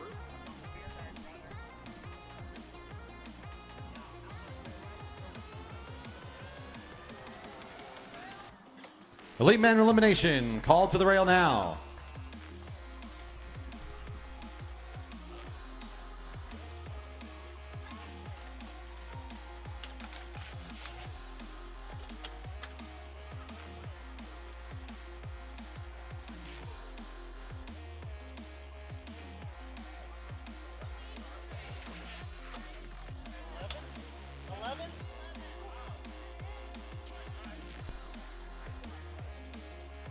Calling it again, elite men elimination.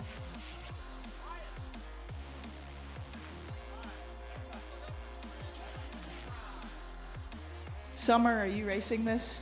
No? Okay.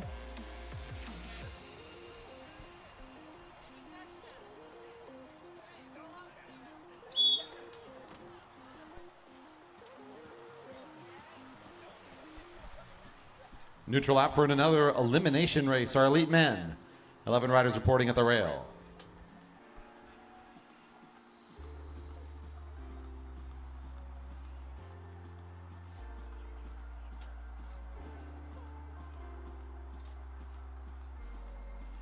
Same rules apply. The last time we watched elimination, last rider across the line is eliminated from the race all the way down to the end here. So it pays to watch the end, is the end of that field, as that's where all the action is going to be.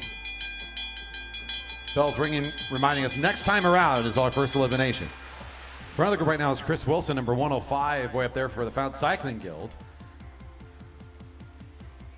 Nolan Adams right behind him. There's Merritt Gallagher, Serge Malikian, so some good tempo setters there at the front.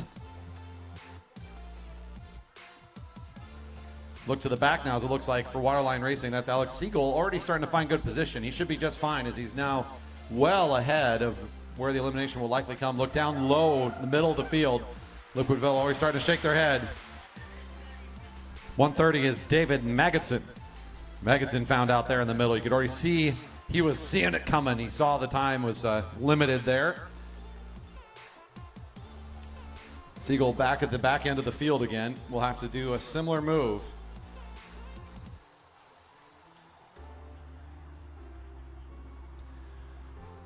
Siegel at the back still, pushing forward. 320, Ostag Hill, 320. Siegel does it again. He's right behind Ryan Havel, so they both kind of have the same idea right now. And they're following Keegan Fairbanks, also part of this kind of long single file formation at the back half of this field. Havel now being left alone as Siegel starts to push forward.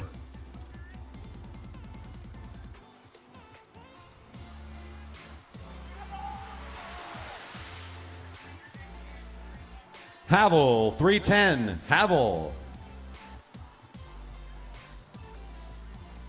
Keith Bruneau checking in online in the live chat. Nice to hear from you, Keith. Sad couldn't be there this year. I apologize for not having you here as well. Look forward to maybe having you out next year. That's been a change in our schedule with July being so busy and the way August and everything lined up. Fred's race is earlier than usual. I'm sure that impacted some of our out-of-towners' ability to make it this season. $199 is Serge Malikian. Serge Malikian. Awfully close there. Another really close call between it was Malikian and Quinn Kennedy, side by side. Good elimination racing so far. With 7 left here. Fairbanks in a tough spot. The rider in the Stars and Stripes. He's going to try to find room. He won't make it though. 111.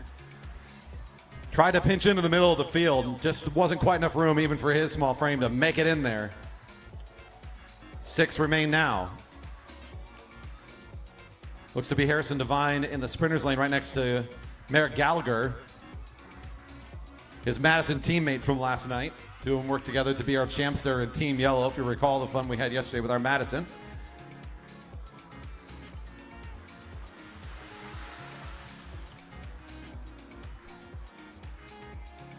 $123, Siegel. Siegel. Quinn Kennedy close again at the pack. Survives another round, but they really got to climb their way back in here as this is a really tight position to be in. They backed off the field just a hair. Ooh, come on, a little bit more. 128, Harrison Devine. They did it again. Quinn Kennedy just one after the next. So impressive. Wow, that was a hard effort. That's going to really hurt at the end. They may not have any matches left to burn after that one. You can already see it starting to really hurt. But that does make them one more position here in the top 5, and that's worth it, right? That's worth it. Getting out a tough racer like Devine on that move, and then that's it. That's what we got. Nice racing for Quint. 132 gets the call. We are left with Gallagher, Adams, Chris Wilson. Nolan Adams is he's like somehow the mastermind of elimination racing. He finds his way in the top 5 of every field he joins, it seems like, in elimination. Now he's looking around, he's going, wait, you say what about me? Nah, that's not me. Chris Wilson versus Merrick Gallagher now as Nolan Adams has made the early exit. He'll get the official call in just a moment. You're out, Nolan. Merrick Gallagher with a big jump out of turn 2. Chris Wilson's trying to respond. He still has some room here. Oh, this is a big fight. The junior in good position. Chris Wilson for Found Cycling, always a good finisher here. He still has the wheel. Does he have enough spin to get there? Does he have the push to get around the corner? Gallagher, Chris Wilson will not be quite enough. Gallagher's got enough to be done and take control at the end. Wilson's for Found Cycling with a great elimination race. We're taking a quick pause here. Stand by. I will let you know when we're ready for the Elite Women elimination. Stand by.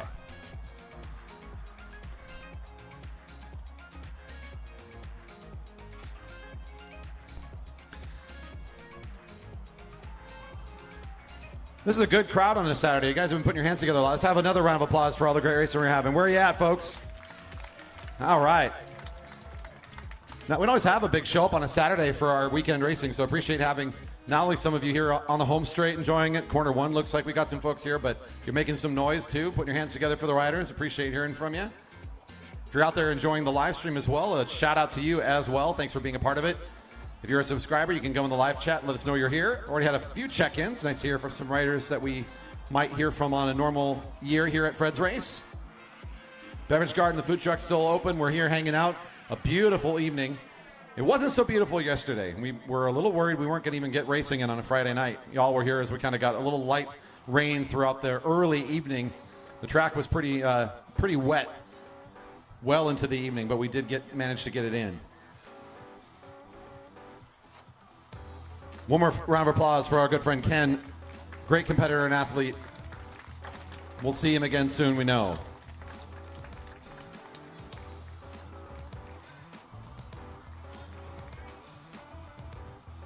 The great racing will continue here in just a moment. We'll get things closed down here on our track crossing, and then we'll be ready to call our group up. Someone close the gate. Close the gate. No? Oh, we're still bringing some people. Okay. We're waiting to start a race. Got it. A few more pieces of equipment.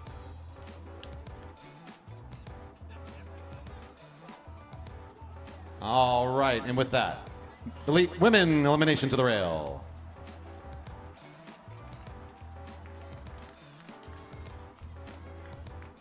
And we continue on in Fred's Race now with one more elimination today. After this, we bring back more sprinting. The Elite Men Finals Ride 1, Masters Men 35 plus Final Ride 1. Get ready.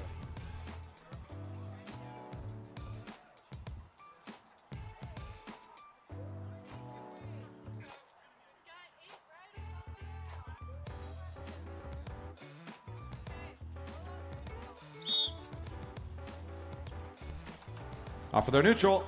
Starting out turn 4 and get this elimination race going. You know how it goes by now. Last rider across that line. Every lap till the end is going to be pulled out of the racing action.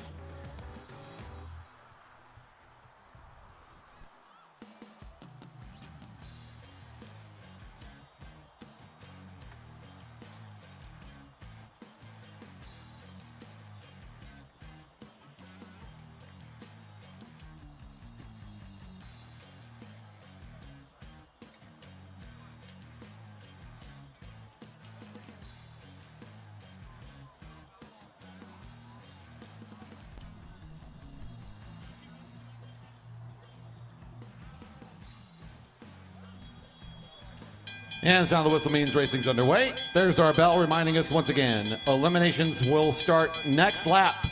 Last rider across the line. Pulled out of the race.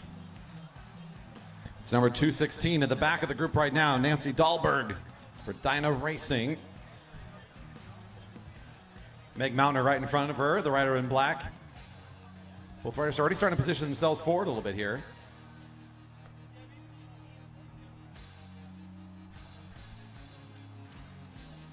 Acceleration from the front starts to separate the back a little bit here. Dahlberg in trouble, starting to accelerate against Mountner now. Dahlberg will be just fine. Number 16 is Meg Mountner. 16.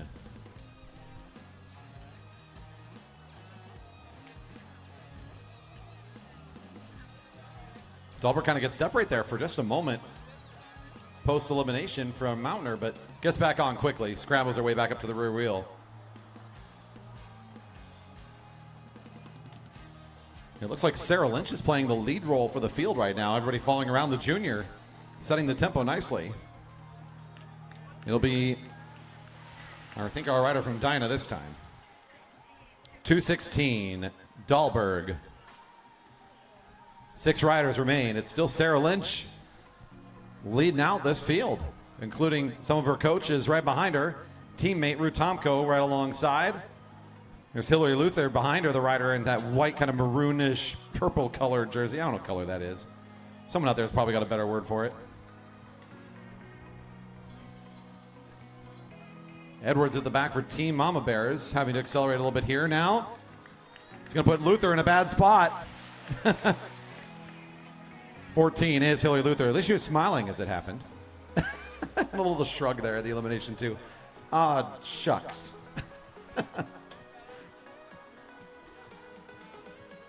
5 riders remain.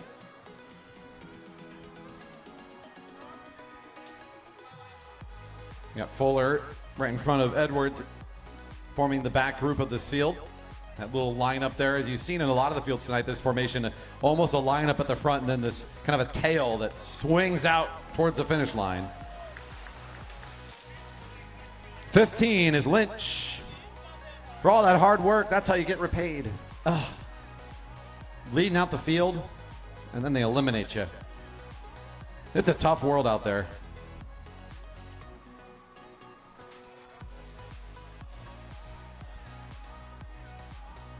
Our juniors getting some great experience this weekend. Got to see a combination of many of these Jerry Baker Jr.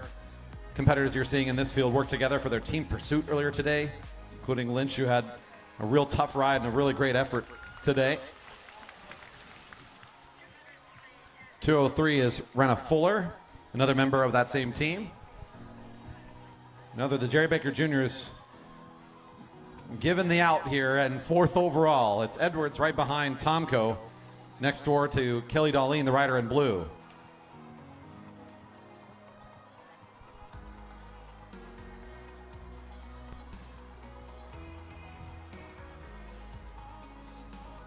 And around the corner, Edwards still fighting here. Nice acceleration to try to get rid of Darlene. Ooh. It's 13, Edwards. Close sprint there between her and Darlene. 2 of the coaches for the junior team. Head coach gets beat just barely by Darlene at the line. Tomko, have you seen any racing recently? You know they're a well-rounded powerhouse here this year. And I think they'll just sit in the slipstream here long enough and then just make this final jump and say, this one's mine. And I think Darlene says, I know. Yep, okay. Tomko does another one. In a good race here, Darlene beats out Edwards for 2nd overall, and Tomko will take the final lap.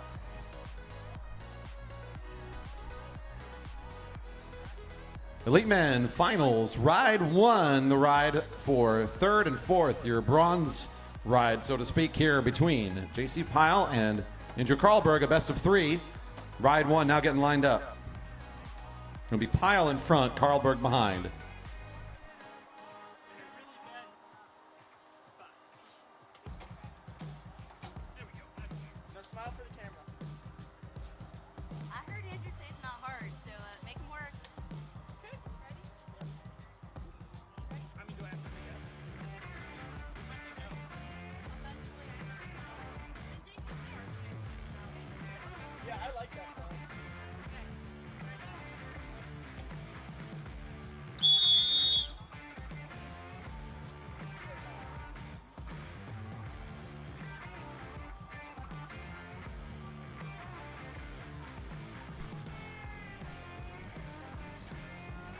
J.C. Pyle in the lead position still through the early part of the lap.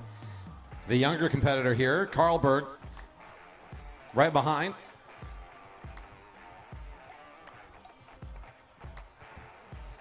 Despite the age difference, the riders race kind of similarly in most of the sprints I've watched. They're not going to get on top of the gears super fast. They need a little bit of time to roll into their gear, so they might be approaching this one sort of similarly in terms of making sure they're at speed in a similar fashion. As Pyle rolls it up, Karlberg's happy to follow the wheel.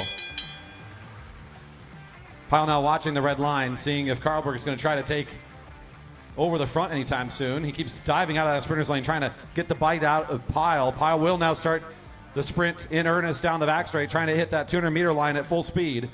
Karlberg has the advantage of the slipstream and just has to time the pass. And since he has the faster finishing speed, he should be able to take the overpass here onto the home straight. Pyle making a good run of it, though. Pyle versus Karlberg. Karlberg will be able to control the end there.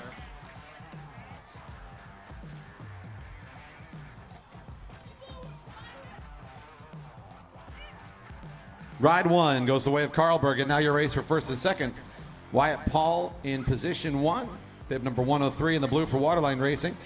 For Team Summer Newlands in position 2.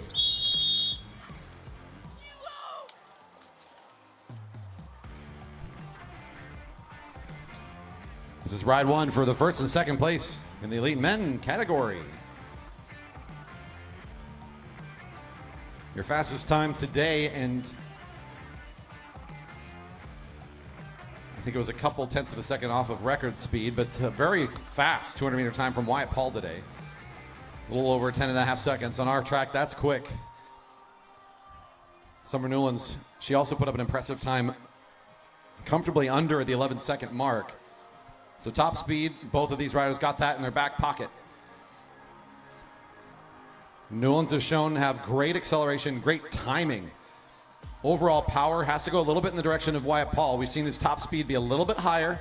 We know he's the kilo champion for the elites, a national champion in that event. So power a little bit on his favor. Newlands, a great competitor and has been really tough to read so far in this tournament, moving very smartly around on the track right now, trying to keep things a little uncertain for Paul, who has to keep looking left and right here. Not sure which way she's coming. It'll be over the top, so the short lane goes to Paul. Newlands was, again, such acceleration. Look at this power. She just digs even a bit more. About a bike length. Paul has great return speed, though. It's not over. He can recover. Paul coming at the line, should have enough speed. He will. That's about as good of an attack as you can get. Newlands does a great job on the back straight, opening that gap up, but you don't gap him enough. Paul can always climb his way back in. He gets into that slipstream. What a great recovery through turn 3. Nice matchup between these two. I look forward to another one. And if I'm a betting guy, I would say Newlands still has a great opportunity to take one here against Paul. Again, I know for the measure there's advantage for Wyatt, but my goodness, what a race.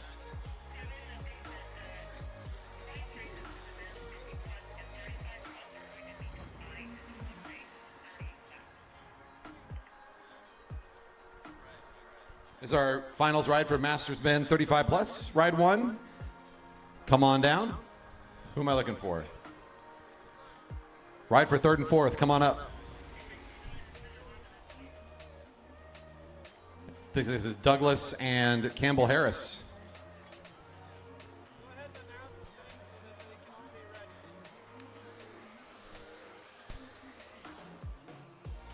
Masters Men 50 plus and 35 plus points races have been combined into a single 30-lap event. After this round of sprinting, your points race for the Masters Men 35 and 50 plus groups have been combined into a single race. Riders, do be ready for that.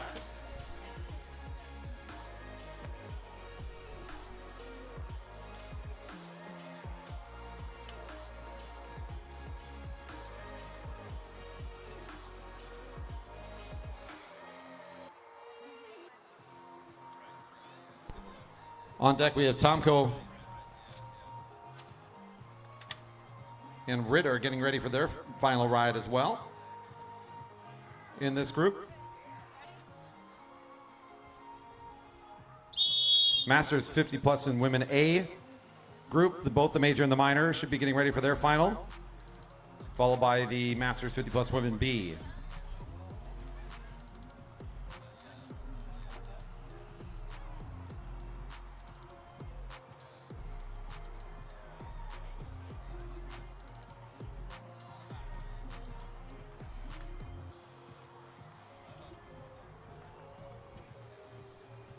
That includes Hyun Lee, Dominic Clark, Ken Dong, and Chad Brothers, Eric Waterman, Mark Pappenhausen, Stephen McLaughlin, Tim Luther in that order for this next group.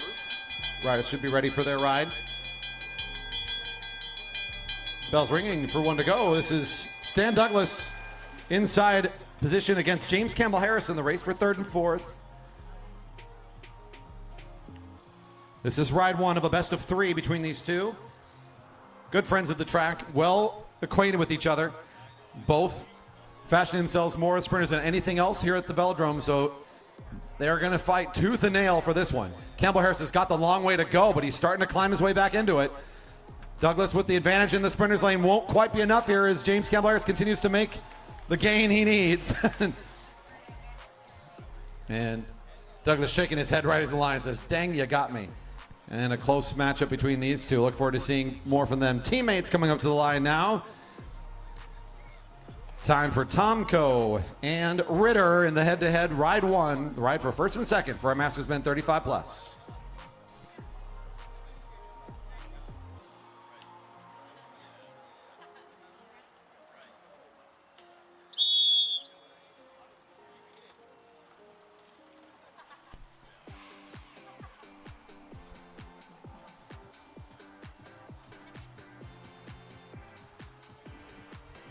Both riders in the same kit today. The more kind of pure white colored helmet, that's Tomko at the front. Kind of the more off-white color is Ritter in the second position. Their first matchup in a best-of-3 format, much like we just saw between Campbell Harris and Stan Douglas. It takes 2 rides to win. Whoever gets the first of the 2, it will take first place for this group.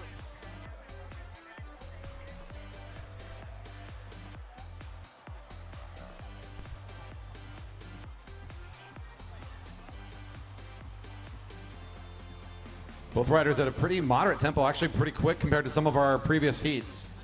As we roll onto the home straight now. With the bell ringing, it's still Tomko in front for Ritter to be able to follow around.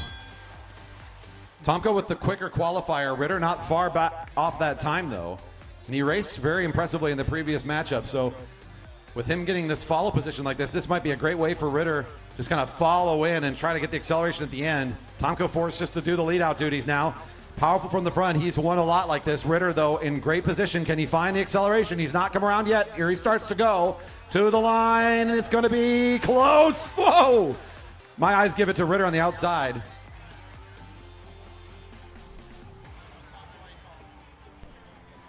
Confirmed 321. Ritter takes ride 1 in a close one. The rider on the outside, Ritter, takes ride 1.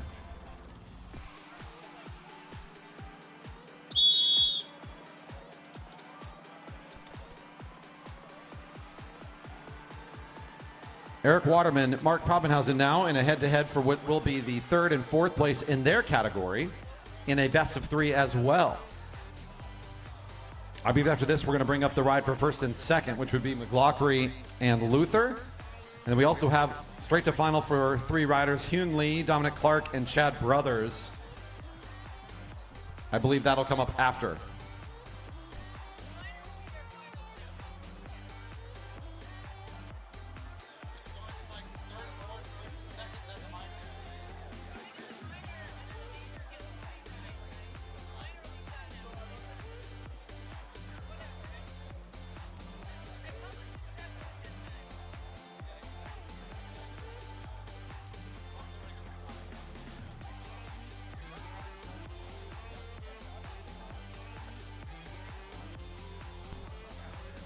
Pemmenhausen, the rider in pink, in the front position against Waterman, your rider in the Stars and Stripes.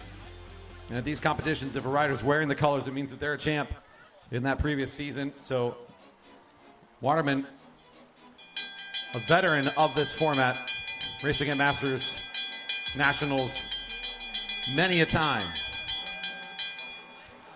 He'll take a very aggressive side-by-side position here. Pemmenhausen is not going to give him an inch. In fact, they match tempo well through the turn, almost perfectly side by side. Pemmenhausen starting to take the front a little bit here. Waterman has to control this race. He's able to get on top of things though, and look at that. He assumes the lead. Nice back and forth effort there. It'll end up going the way of Waterman.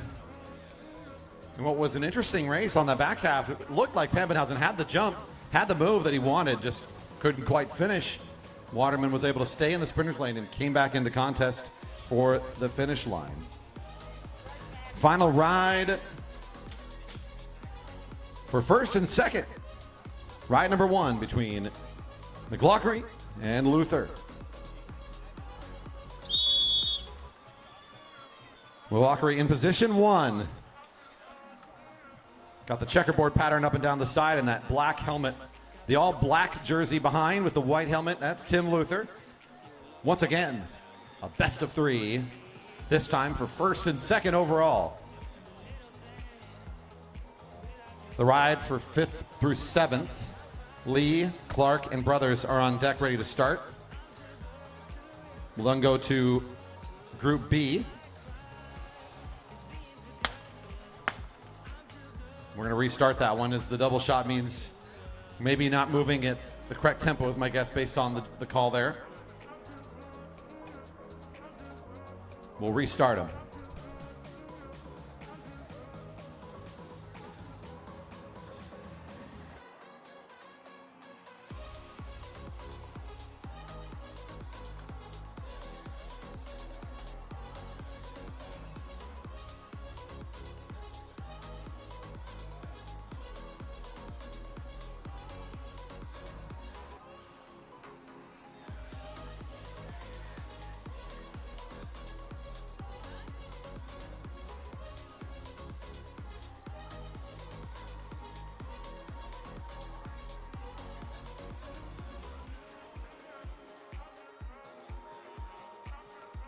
All right, we'll line them back up again here and get them to restart in just a moment.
And the race is restarted.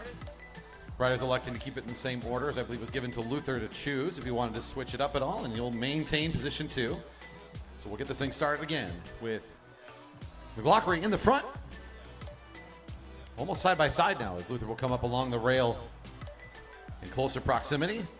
Ride 1 for first and second. Back and moving again.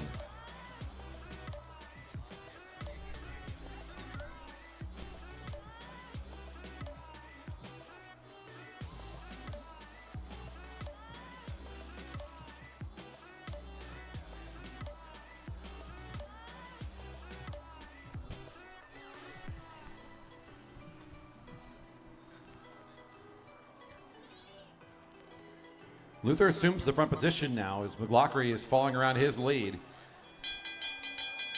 The Shark right where he wants to be in pursuit. Following in that tail of Luther coming down the home straight. Still is being a little bit out of sight, as tight as he can be right now. He's not leaving a lot of run-up room either. Both riders moving along pretty quick at this stage. Luther down the hill. Up and out of the saddle, that's not a fake. He's in. This is a move, and McLaughlin's going to read it really well. This is going to be a tough one to recover from, as I think Luther's just going to watch McLaughlin roll away from him a bit here. Nice acceleration from Luther, but it's countered very well. The Shark finds ride 1.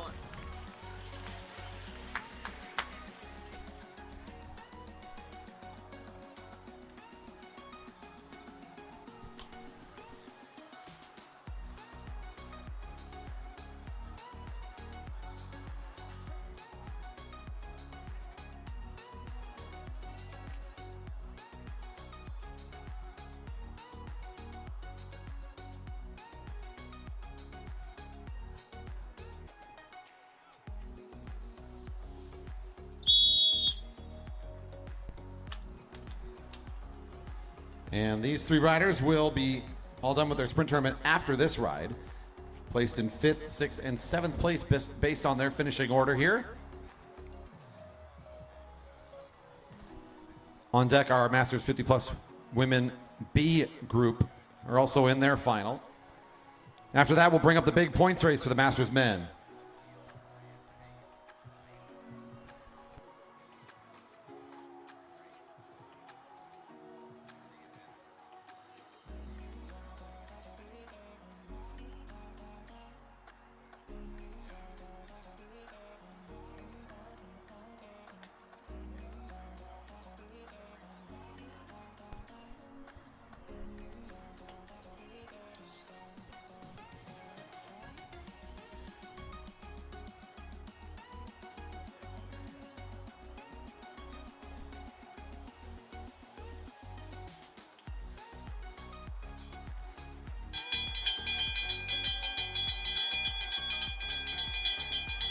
Bell's ringing for 1 to go. Hyun Lee up closest to the rail. Dominic Clark watching him closely, looking over his right shoulder. His brother's in the back position right now. The rider in blue starts to make some moves happen here. He'll take the low lane now, moving underneath the rest of the riders. He takes over the front, about a bike length between him and Clark, who now starts to close down the back straight. Hyun Lee has the long way to catch up, but we saw him earlier today make a good move like this to be able to come around. He's going to try and do it again here. Hyun making the move, trying to catch up to Brothers. Brothers still in the lead. Hyun Lee. Chad Brothers will have enough to hold on. Hyun Lee was catching. It just wasn't quite soon enough.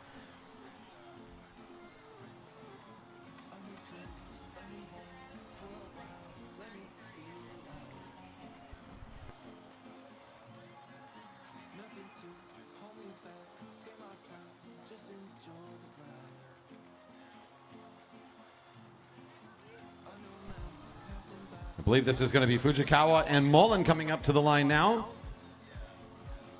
followed by Chang and St. Clair.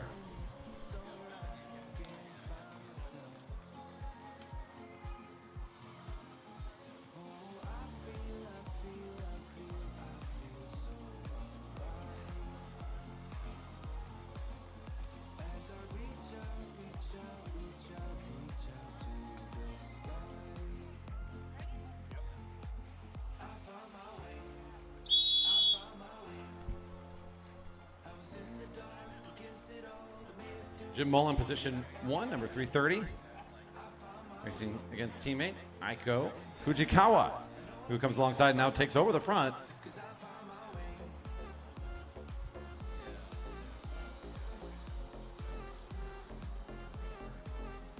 Remember, folks, we're here every single week through the summer months. On Friday nights, you can catch us for our regular racing program. It starts at 7 p.m. on Fridays.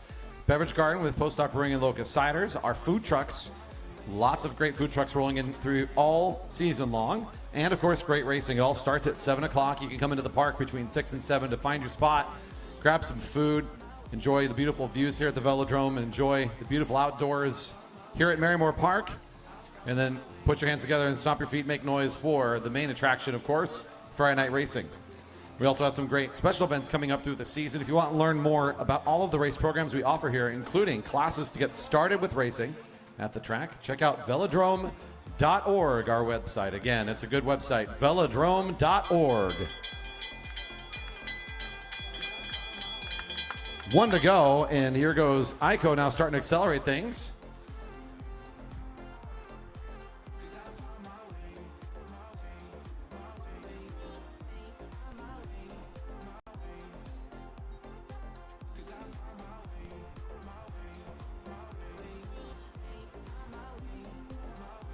And Aiko taking over the front from about the bell is not going to leave any opportunity here for Mullen to counter.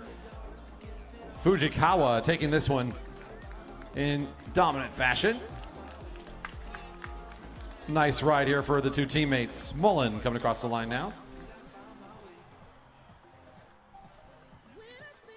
Chang and St. Clair coming up to the rail next.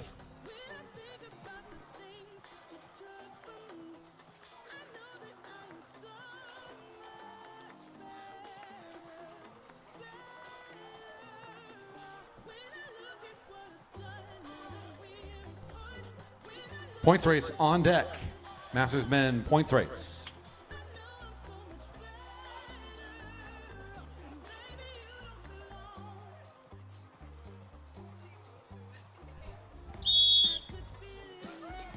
Within the B group, this race is for the top 2 spots within this B group. And one chance to ride head to head here between St. Clair and Chang. Gabby St. Clair, the rider in blue, starting in front.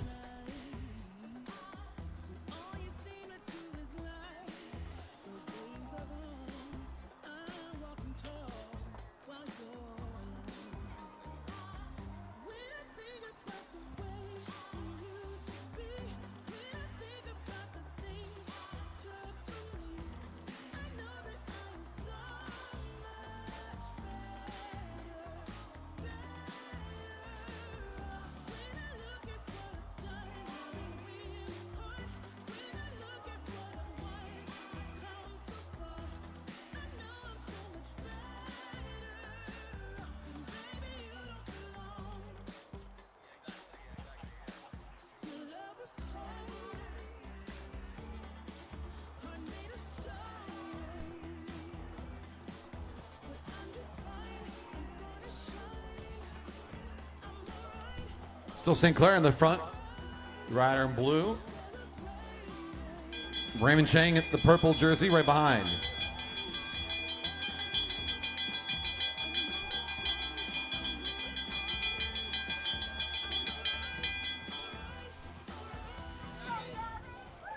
Raymond Chang making the move with just under 400 meters to go. Making it a little bit of a long sprint, but nicely timed. St. Clair now having to do everything she can. Work her way back up to the position of Raymond now, who's got a pretty strong advantage, and it doesn't look like it's going to be going anywhere soon. Raymond Chang on the attack, and it'll play out nicely for him.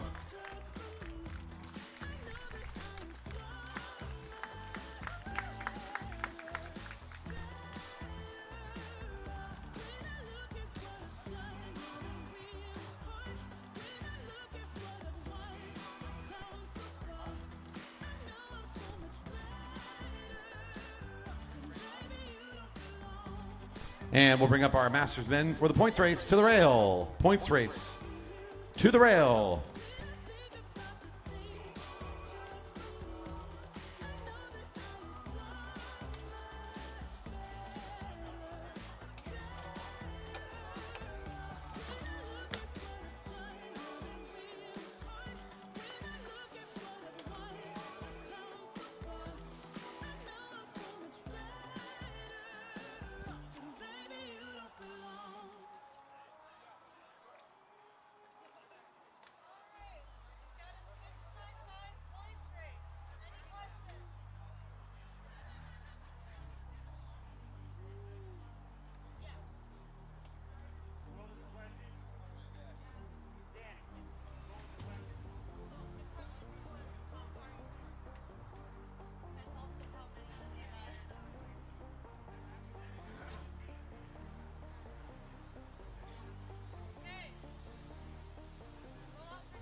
Yes, this is a 35-plus points race for medaling purposes. There are many age categories that will be getting medals at the end of this race. For scoring purposes, for the points, you got to be at the front to get the points, period.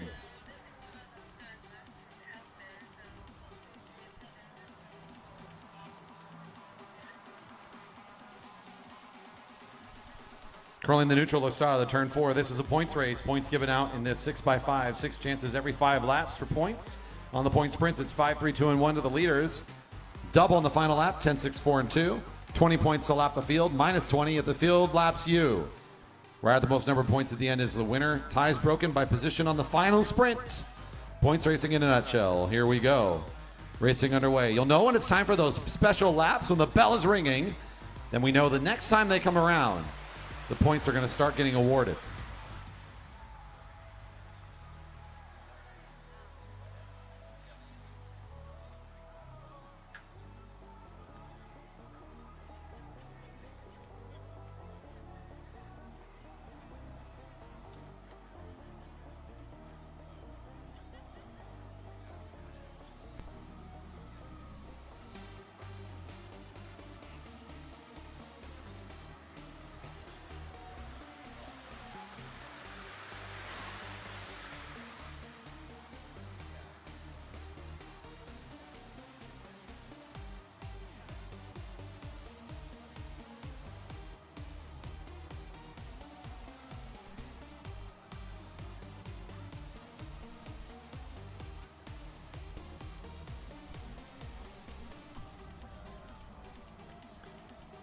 Combining our group here, of course, making for a little bit more dynamic, a larger field.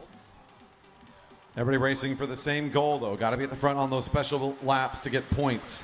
And for the big group like this, and with all the different age categories, you almost don't have to participate in the points if you can keep track of who is in your age category and just make sure that they don't get any points and then beat them in the final sprint. That could be another way to almost play like a mini scratch race out there. But for us, generally speaking, it's going to be more interesting, I think, if we pay attention to who's at the front, getting those points and kind of tracking the overall race standings. This is Peter Snoblin checking in for his lead lap right now as he'll actually start to pull away from the group at 27 to go. Might be a really good opportunity here for one of our riders to find some early points.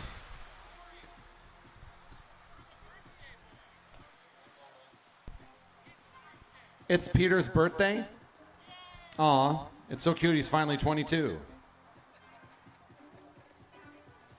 Oh, wait, he can't be in this field then. Shucks.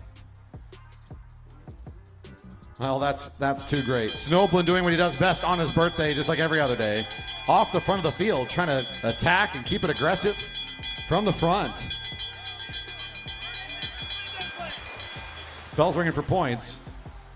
Grinsel leading the pack right now in pursuit of Snoblin. Here comes Andy Lynch. That's Chip Chase, Serge Malikian, the front of the field. They're starting to gain ground on Snoblin, who's been in great position. Should still be able to get some points, but it does look to me like the two catching riders here will make their way around onto the home straight. Grinsel, Lynch, I think it's Grinsel, Lynch, Snoblin, Malikian unofficially, the order across the line. Snoblin gets some payoff, not the one he was hoping for. Great catch there from Lynch and Grinsel, who put on a really good clinic there on how to bridge quickly. This leaves him out in front, and Grinsel's still rolling right now, so Malikian will continue his effort and just make the speed a little quicker here at the front, at least force the field to catch back on.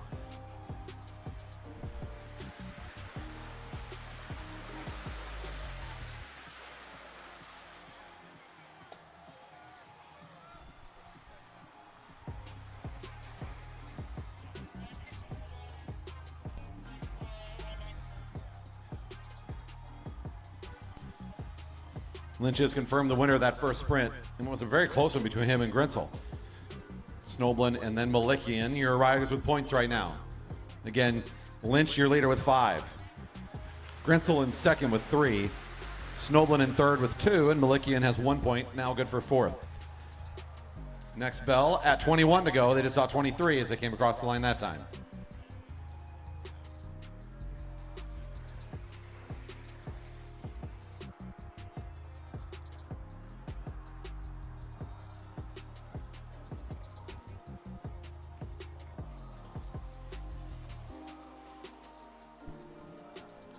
Field seeing 22. Bell next time around. Everybody with points still here in this group. Most of our riders, of course, looking for their first points.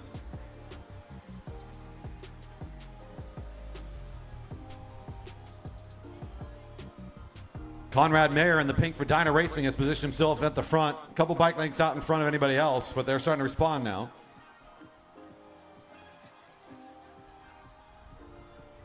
Mayer onto the home straight, gets the bell first. Points next time around. Mayer in the lead position. Ludo Max left to try to catch him right now. He'll pull up. It's Williams. Could take the sprinter's lane. He'll take it. So the rider in blue for Center Cycle is now in pursuit. Nice acceleration here. He's up and out of the saddle. Should be able to get us some good ground here. Here comes Andrew Martin and Ryan Havel also in the chase.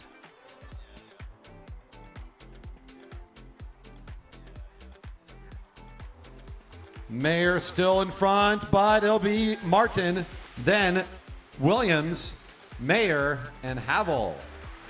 I believe the order. We'll get the official points updated shortly. Martin now the front of the race, the rider in the blue with the white helmet for 10 Speed Hero.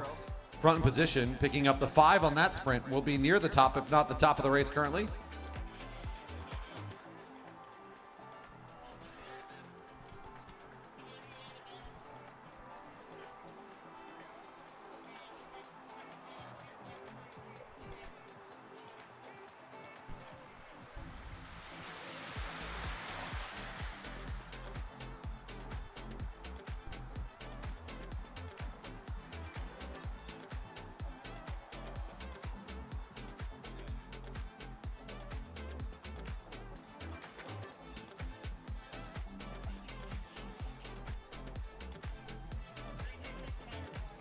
Current standings after the previous sprint. 2 riders with 5 is Andy Lynch and Andrew Martin. In a tie for third place, both with 3 points, is Grinsel and Williams. In a tie for 5th, both with 2, is Brothers and Mayer. And in a tie for 7th, Malikian and Havel, both with 1.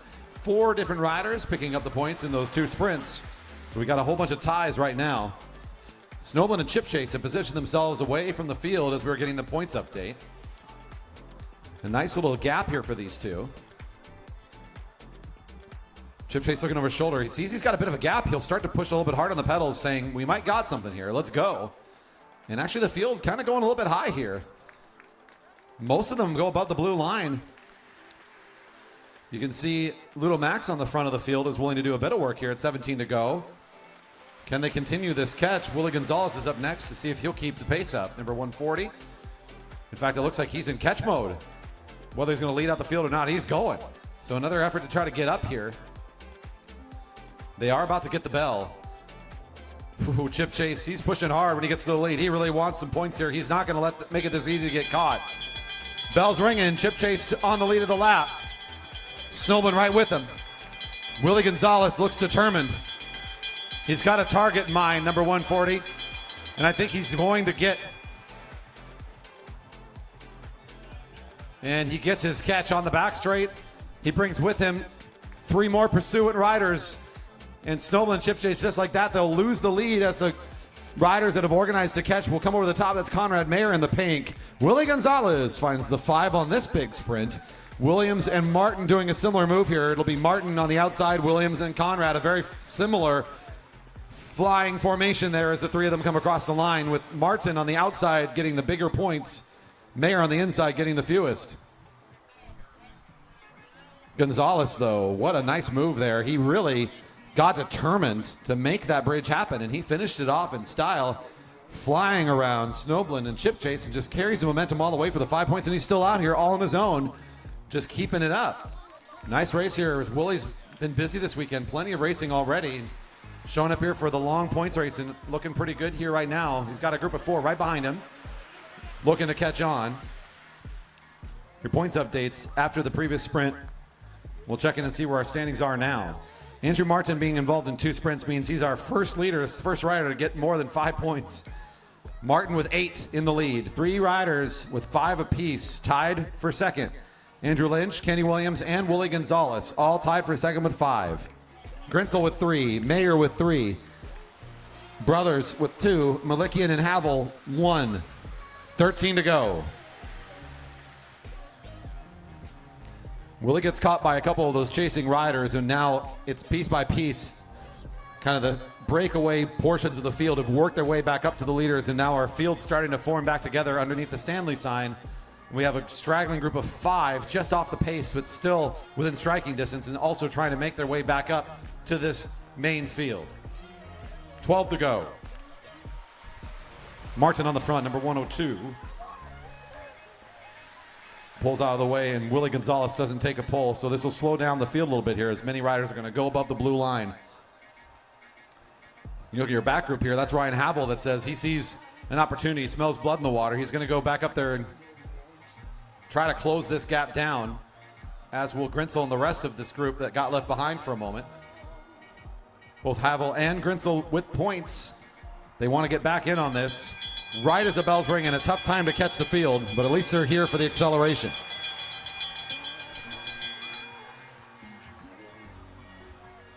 At the front, we see Lynch and Malikian side by side. Both riders have some points in their pocket.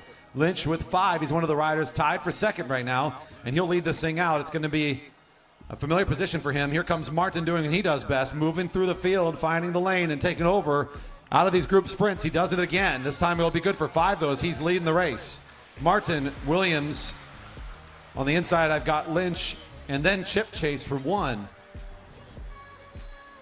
Andrew Martin, your former leader, will remain there after picking up 5 more. Should be at 13.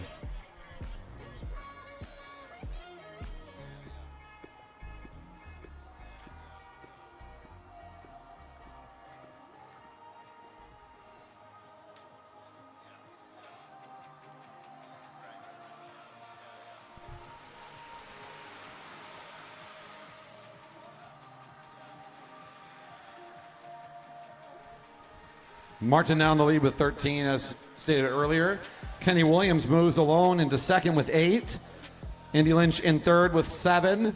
Gonzalez in fourth with 5. We have 2 riders with 3 points apiece, both Grinsel and Mayer. Brothers with 2. Malikian with 1. Havel 1. Chip Chase 1.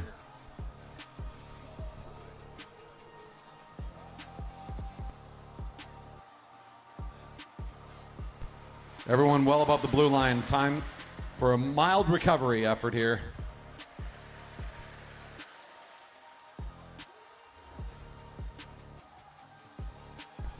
Riders saw 8 to go. 2 sprints remain for points.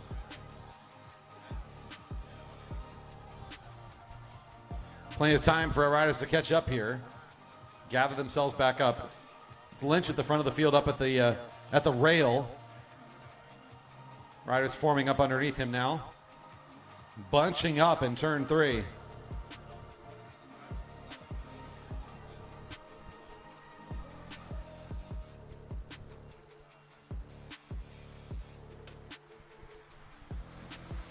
Rolling up in the back half of the field, Conrad Mayer at 7 to go takes over at the front now. You can see him looking over his right shoulder as he made the move, looking for anybody to respond. He was allowed to get out in front of the field, and now the response starting to come a little bit late.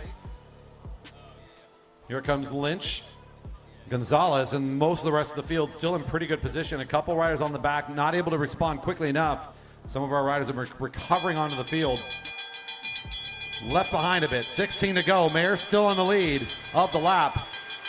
Lots of riders bearing down him right now, though. He's just going to stay there as now the rest of the riders are just going to use this opportunity to overtake on the back straight. Here comes Malikian and Gonzalez, both in perfect position. Lynch trying to follow Gonzalez, the rider in the black with teal jersey in 3rd position. Here comes Kenny Williams as well, the rider in blue for Center Cycles. It's Malikian on the lead of the lap. Should be able to find the 5. Gonzalez not challenging just yet. Malikian 5, Gonzalez 3. Andy Lynch for 2, Williams 1.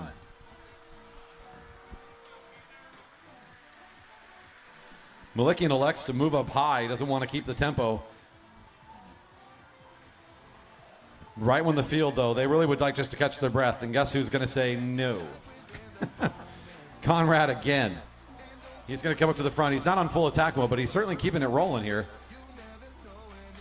They want rest. He's at least going to make it a little tough on them.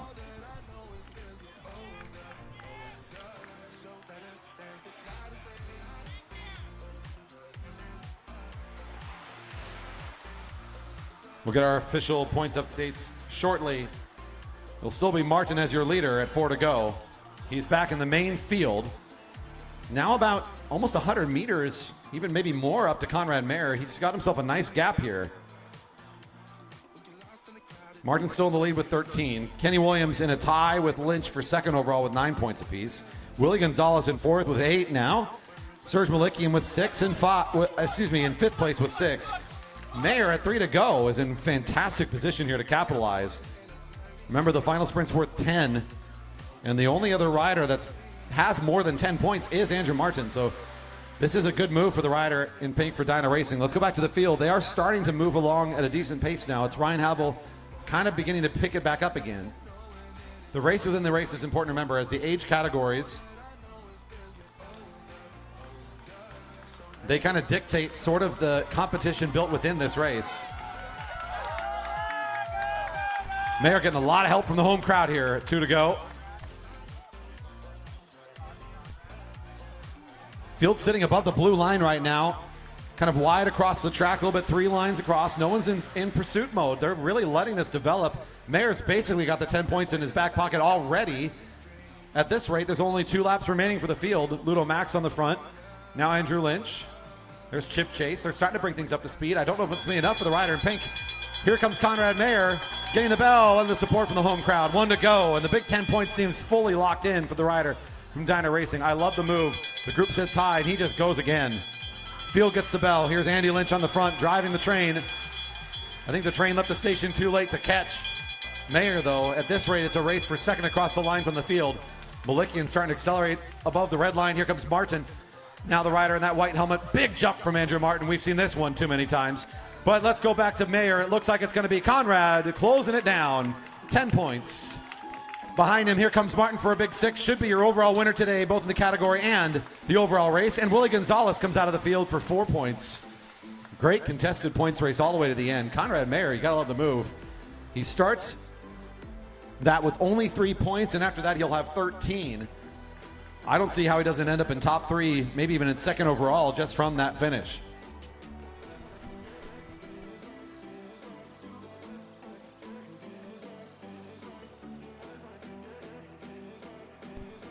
Ride 2 for the Elite Men, Masters Men 35 plus and Masters 50 plus Women A major group.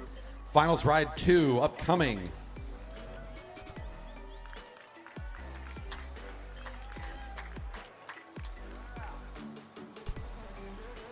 Nice race for our Masters men. They'll exit on the backstrip. We got a couple of riders crossing. In a moment, we'll call up our Elite Men race for 3rd and 4th. And here comes Pyle and Karlberg to the rail now.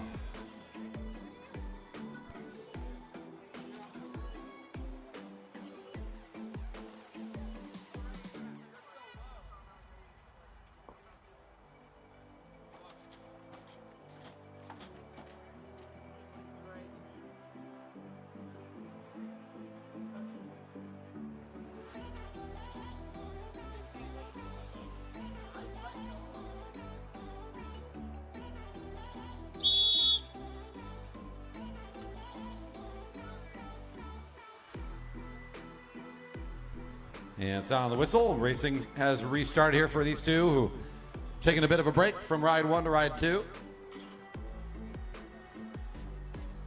Karlberg and Pyle head-to-head in Ride 2 for 3rd and 4th place in the Elite Men's Sprint Tournament. Karlberg, the rider currently in front with the blue and red helmet, has advantage coming into this matchup, took Ride 1. The junior, J.C. Pyle, must find the win here. I mentioned that first race. They have some similar strengths. They both need to kind of get up to speed. Pyle tries to do it from the front. Karlberg follows and then just powers him out at the end. So now they've switched roles here. It's Karlberg in front, Pyle in second position. And Pyle looks like he just wants to make himself very small in that slipstream right behind Karlberg as long and as far as he can. And as soon as Karlberg's out of the saddle, so is JC. He gets the advantage of the slipstream, but Karlberg has the advantage of just pure strength here, and it looks like it'll be enough. He just turns the wheels a little too hard for Pyle. He cannot respond. Karlberg in charge. We'll take this one in the first two rides back to back.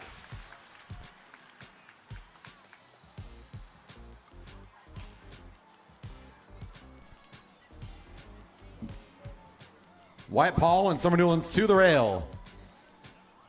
And that's right, in this best of 3 format, you take 2, you're done. So that'll be it for Karlberg and Pyle.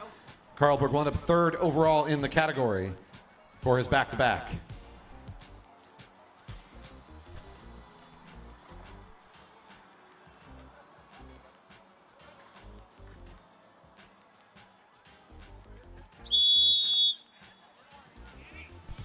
And the whistle sounds.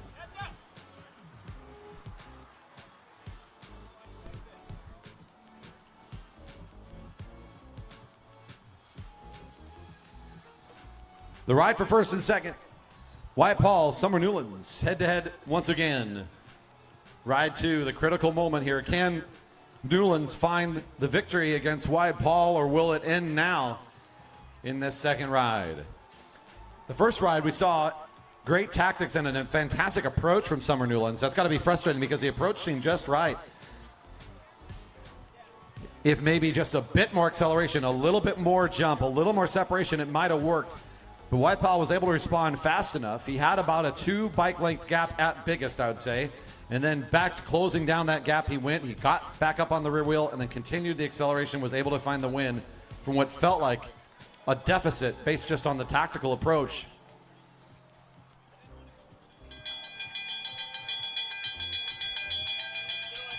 This time Paul will take it from the front. He's going to take the strong lap.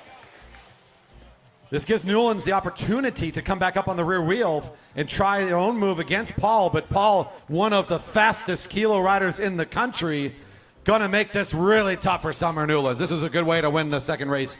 That makes it essentially uncontested, as it feels so tough to catch back onto this guy once he gets it up to speed.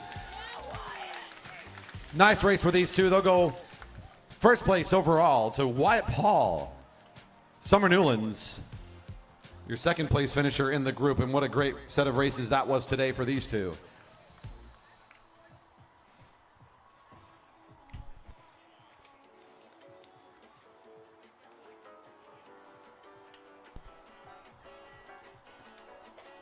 James Campbell Harris, I believe, and Stan Douglas are coming up next. The Masters Men 35 plus ride for 3rd and 4th, ride 2.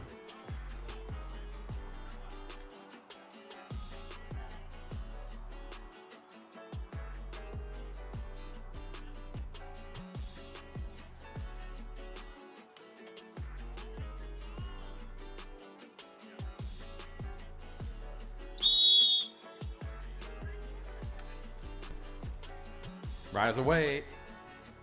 Matchup 1 with the Way of Stars and Stripes, James Campbell Harris.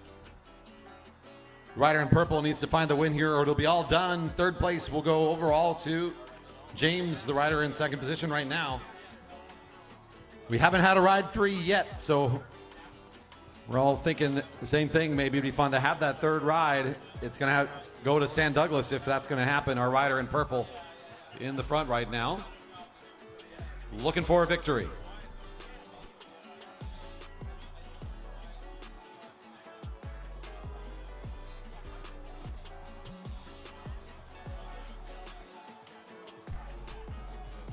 Our riders side by side right now. Douglas underneath. Campbell Harrison just slightly in front. Again, the rider in the upper position with the advantage, 1 ride ahead.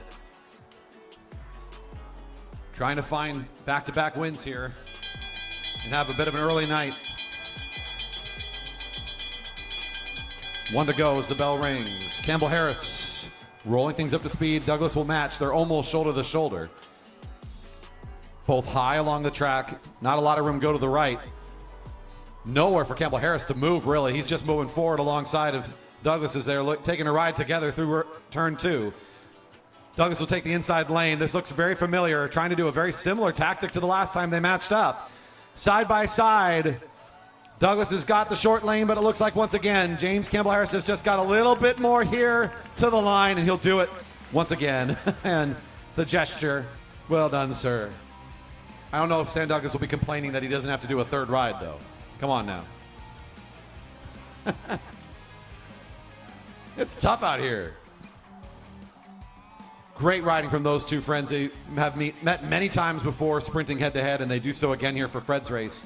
James Campbell Harris betters Douglas twice in a row in what was a very close matchup for those two. The race for first and second for our Masters Men 35 Plus gets the whistle. Ritter, 321 is the bib number. The slightly off-colored white helmet, off-white color. I don't know how to put that together. I can't save it. The one in front, that's Mike Ritter. Right behind him is Daniel Tomko. Teammates here. Blue shoes on Tomko as well. Yes, that's like a nod to the former Center Cycles look, I think. The all blue. Always looking for those differences in these kits, you know?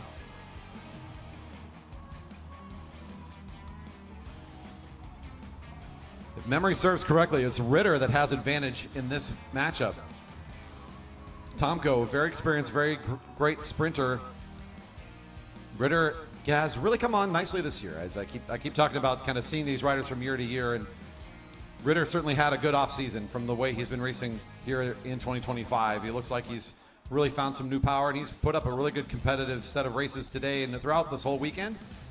Now he's going to see if he can take this series against Daniel Tomko, his teammate, who is known for being a great sprinter himself.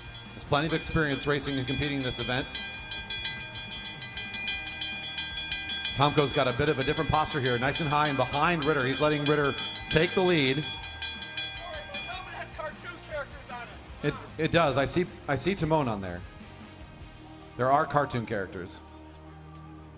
If you're more than like 10 meters away from me, I can't see any details. You know what I'm saying?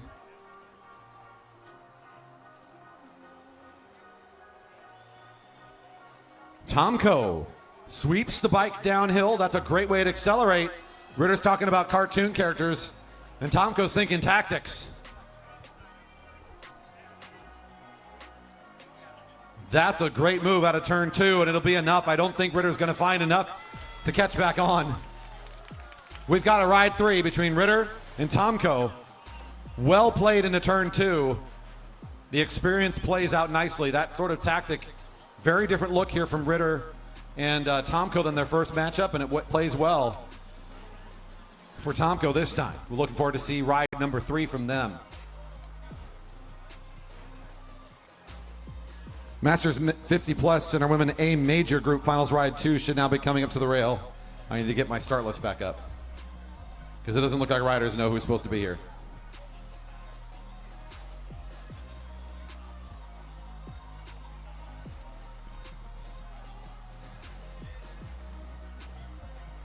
Mark Pappenhausen and Eric Waterman should be coming to the line now in their best of 3 for third and fourth place.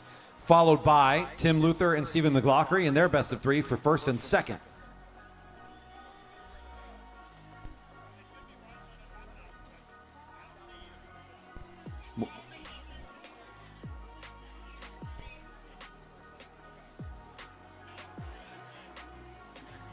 Waterman Pappenhausen.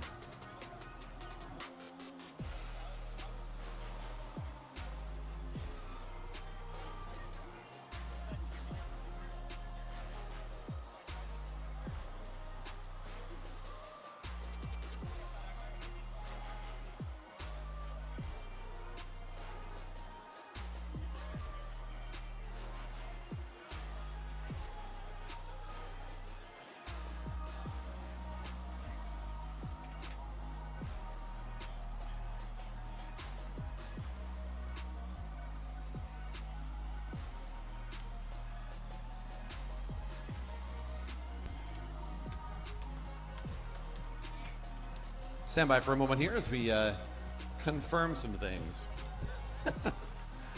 Might be a slight misunderstanding, but we're on it. We're figuring it out.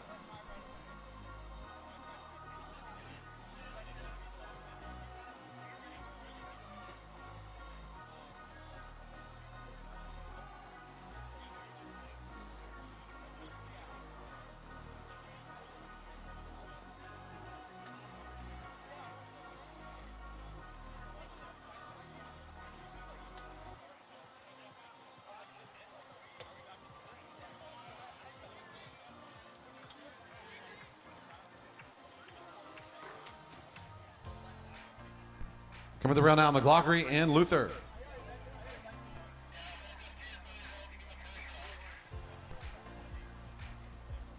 The race for first and second. McLaughlin with the advantage after the first ride. The rider in position 2 is McLaughlin. That's your rider currently in the lead in the series right now. Luther in front needs to find the win here or it'll be all said and done. McLaughlin walks home with first.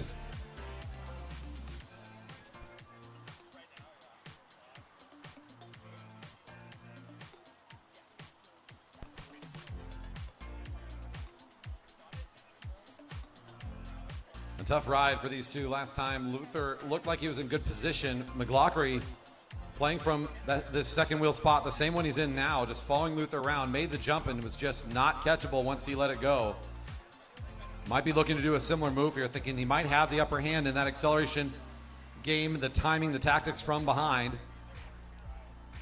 And he has adopted that position all the way through this first lap. Don't fix what ain't broke.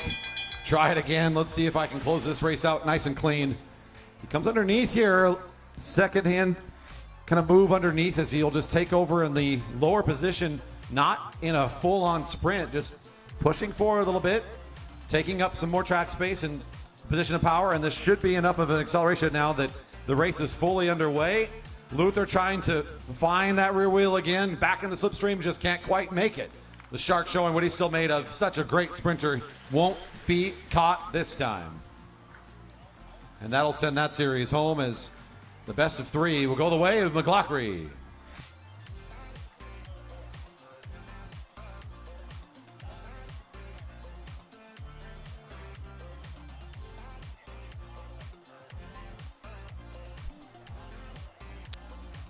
We're into points racing now for our Elite Men and Elite Masters women after them. Elite Men. We are ready for a points race.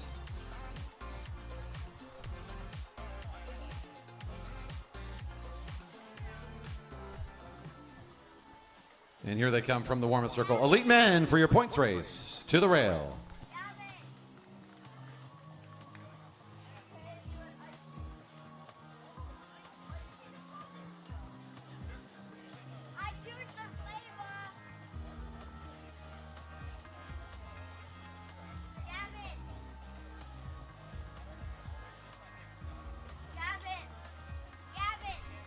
On deck, Elite Masters women for their points race.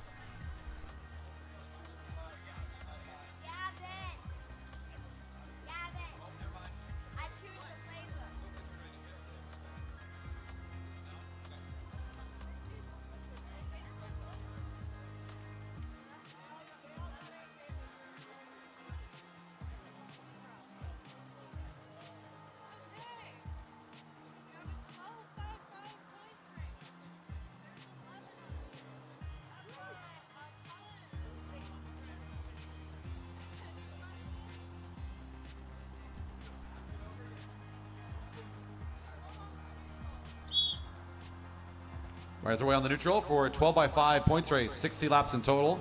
12 sprints, separated by 5 laps.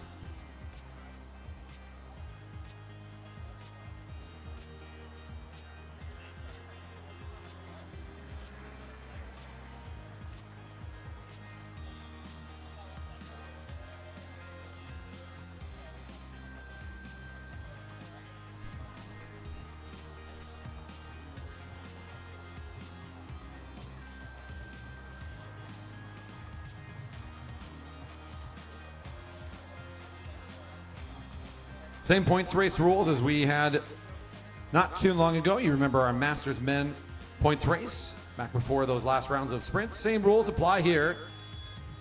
The only difference is the number of laps has gone up, the number of sprints has increased. 12x5 is the format here today. 60 laps on the cards.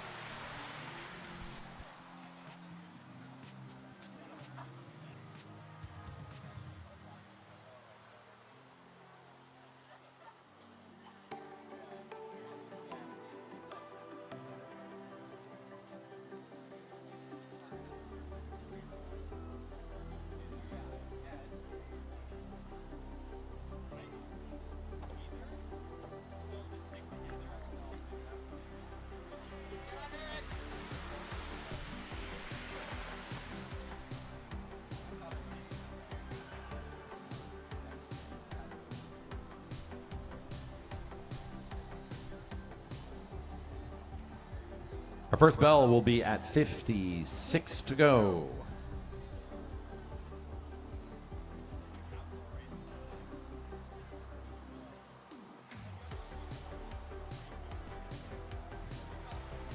It's Harrison Devine, number 128 on the front.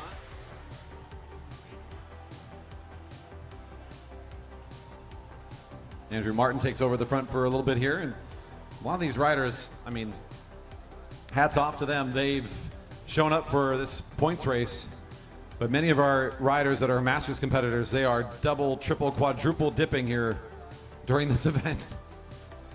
And then you got someone out there like Merrick Gallagher who's showing up for just 2 races tonight, you know? What's he even doing? Chris Wilson on the front, number 105 for a moment. Found Cycling Guild.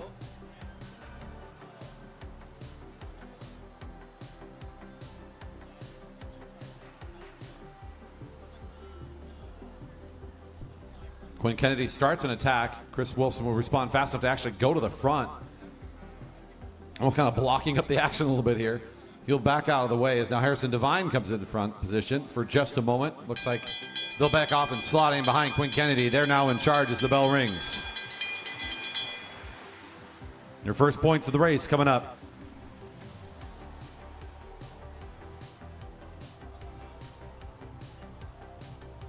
After our points racing, we have only one sprint ride that went to round 3. It's going to be Ritter and Tomko coming back again.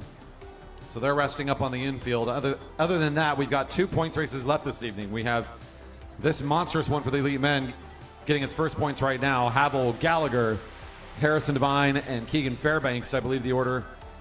4 riders across the line there. After this, we have the elite and Masters women points race, and then that final and third ride for the final between Ritter and Tomko before we'll be wrapping up this evening program.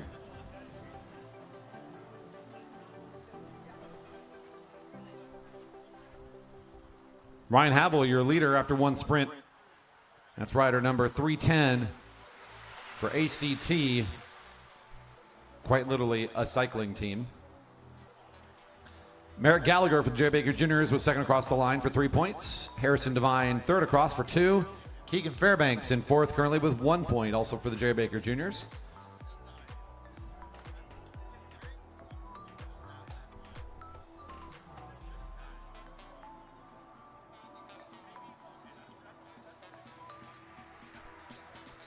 At 53 to go, this is a pretty big move here from Luca Ostertag Hill, Liquid Velo rider, trying to put in a nice effort against the field. Harrison Devine will join in on it.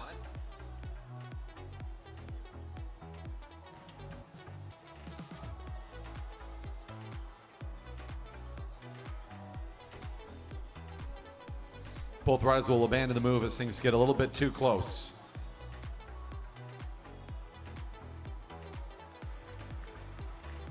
Chris Wilson on the lead of the lap at 52 to go. Bell next time around.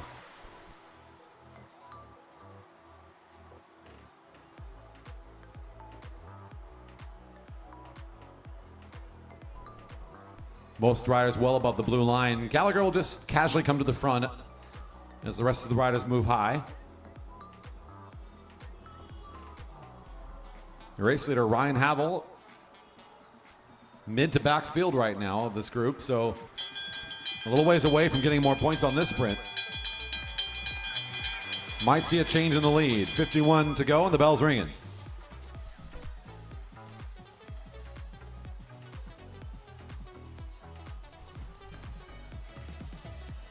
Gallagher leads the lap, and here comes Martin now alongside. Harrison Devine's right there, as is Chris Wilson. Gallagher's in the short lane, starting to reestablish a little bit of position here as he was down about a bike length to Martin. I think Andrew will be able to hold on here for the 5. Gallagher, Devine, Wilson in that order, I believe.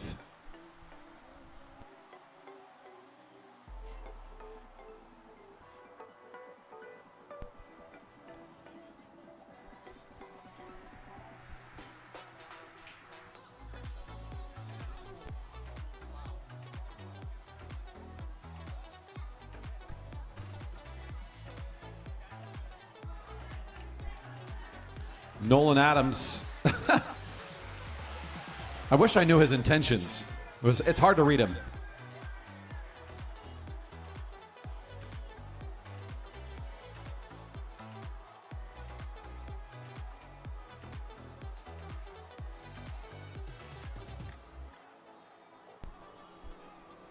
Little Max off the front here, and the field is letting him roll with this one.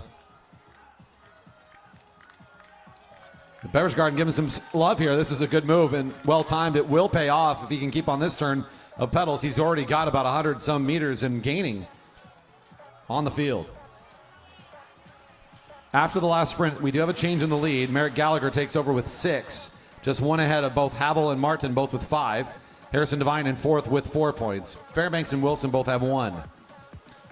The gap is large. Here goes some riders out of the field, though. Quinn Kennedy is leading the field right now. Harrison Devine right behind. The home crowd is giving Ludo Max more support here as they love the solo break. 47 to go. He has another lap before the bell. Another lap yet after that before the points. Harrison Devine leading the field. Pretty good tempo here. They're not going to be able to catch before the bell for sure. And I don't expect them to catch before the points either. Pretty good hustle here, though, as they are well organized. Martin will continue the pressure. Bell's ringing for your leader on the lap right now. Ludo Max finding his first points next time around. 46 to go. Bell's ringing for the rest of the field now. It's Merrick Gallagher down in the sprinter's lane. Still a moderate effort to catch. Nobody's really trying to go get him just yet. Kind of lining it up down the back straight right now. Nobody in full sprint mode still, all following Gallagher's lead. We've got a long race ahead of him. And here's Ludo Max confirming the 5 points he's earned. Might as well keep it rolling. He's getting some help from the field, or from the fans here tonight, saying keep it going. And whoa, unofficially I got Devine taking that one just over Gallagher, with Fairbanks 4th across the line for 1 point. That's the unofficial call. We'll get the confirmation soon. I think Devine made just enough gains there to the line.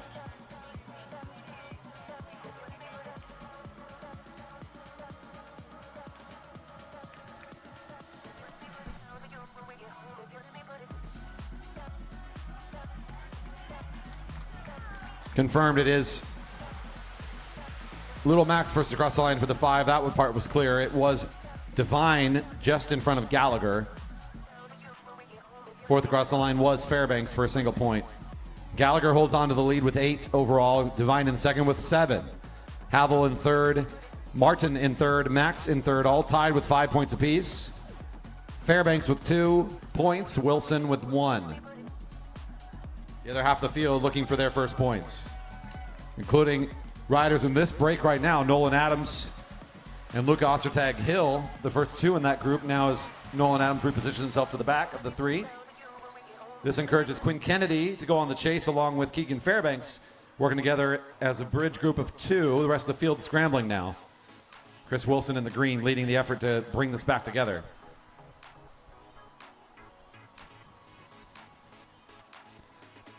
Riders seeing 42 to go. Bell next time around. Divine, Adams, and Ostertag Hill in a good position now.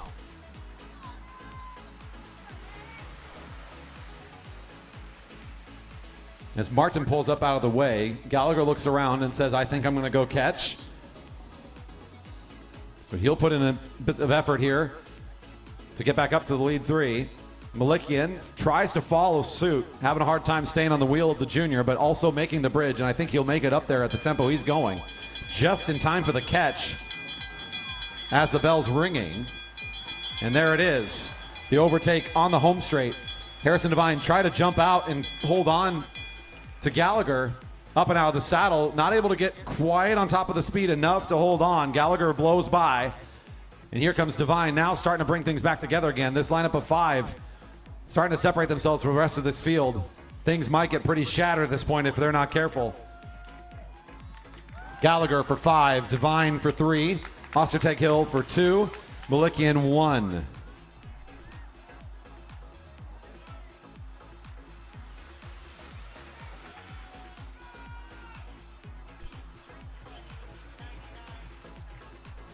Some of these riders have been out here since 10 this morning doing solo time trials, being a part of team pursuit and team sprint teams.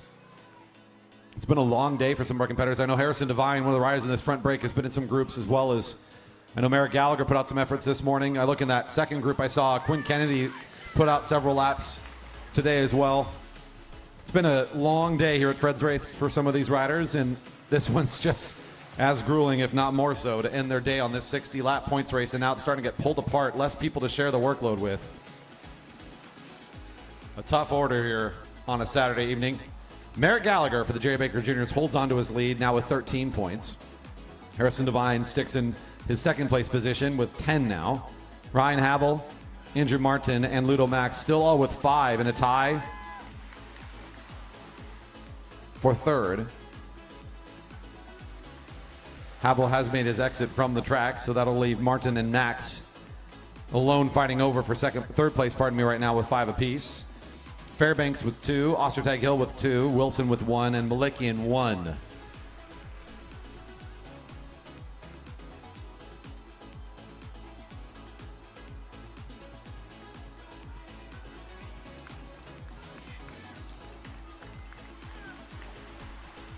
.37 to go. Bell next time around.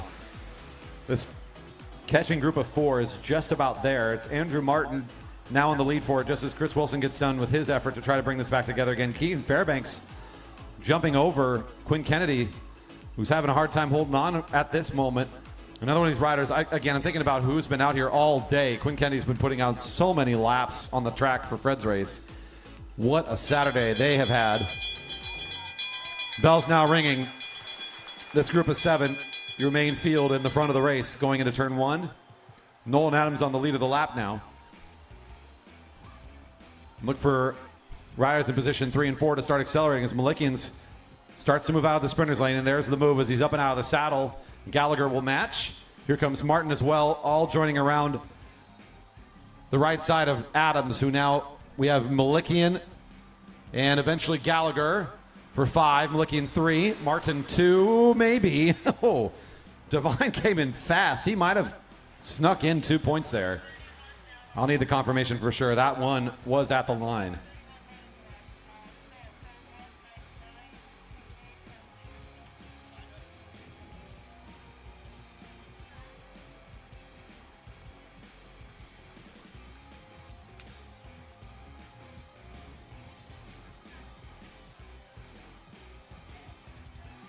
It is Devine just barely over Martin in the last sprint. Points updates. Gallagher leads with 18. Devine in second with 12. Martin in third with 6.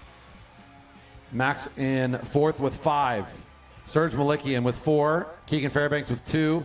Ostertag Hill with 2. Chris Wilson with 1.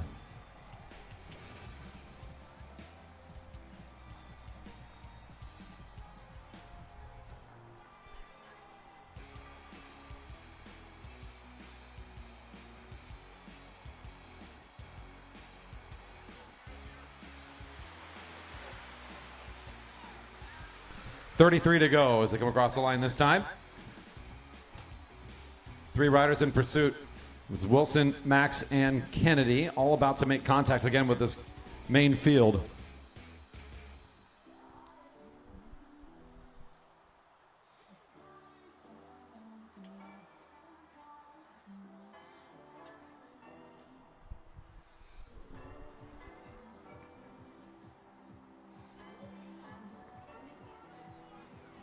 Bell next time around, 32 to go. Your leader, number 101, was on the front there for a moment, pulling up out of the way. Our 17, 18-year-old competitor, junior rider in this elite field.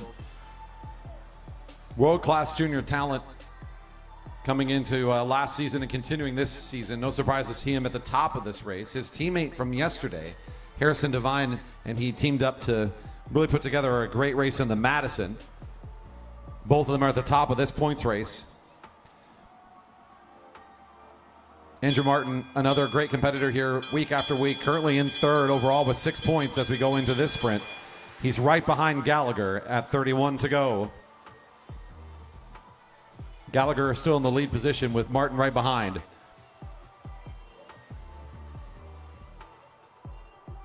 Gallagher from the front. Fairbanks in the sprinter's lane is in a pretty good position, though he can't move to the right as he's a little bit boxed in by Devine. That'll give an opportunity here for maybe Devine to move ahead a little bit. But Martin makes the big jump. He'll find the 5 this time. Gallagher for 3. Fairbanks holds on for 2 in the midst of that as Devine backs off. And he'll find 1. An important sprint there for Martin to find 5 and continue to maybe close down this gap between he and Harrison Devine, who finishes behind him in that sprint. Maybe a moment where there was some aggression that could have paid off. They sit up and let this come back together again. Need a little bit of rest. The order hasn't changed much after the points update. With 3 more points, Merrick Gallagher is your leader with 21. Harrison Devine only picking up 1 point, now with 13 in second. That puts Andrew Martin just 2 points behind him, now with 11. Good for third still. Ludo Max with 5. Serge Malikian 4. Fairbanks 4. Ostertag-Hill 2. Wilson 1. Mind you, that's Keegan Fairbanks out there picking up some points. A 15, 16-year-old racing in that junior gearing. Well, maybe, I don't know. He looks like he's spinning pretty good. I should have probably confirmed with Coach before I said that.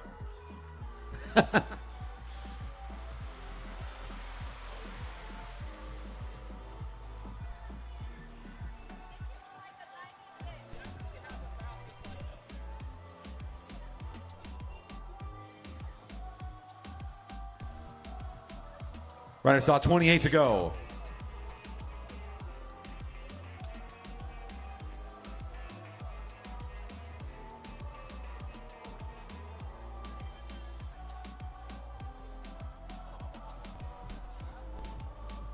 Oh, that was a bit of a move from the rider in green, looking for some open track there, and Gallagher came down and kind of slammed the door on him. Chris Wilson's looking at me like I got any say or any do here. I don't know what I'm doing. I'm just calling what I saw. That was kind of wild though.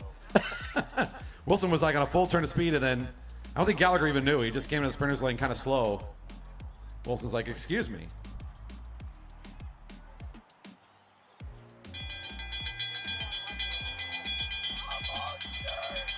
Serge Malikian as the bell's ringing. Big turn of speed here for number 199.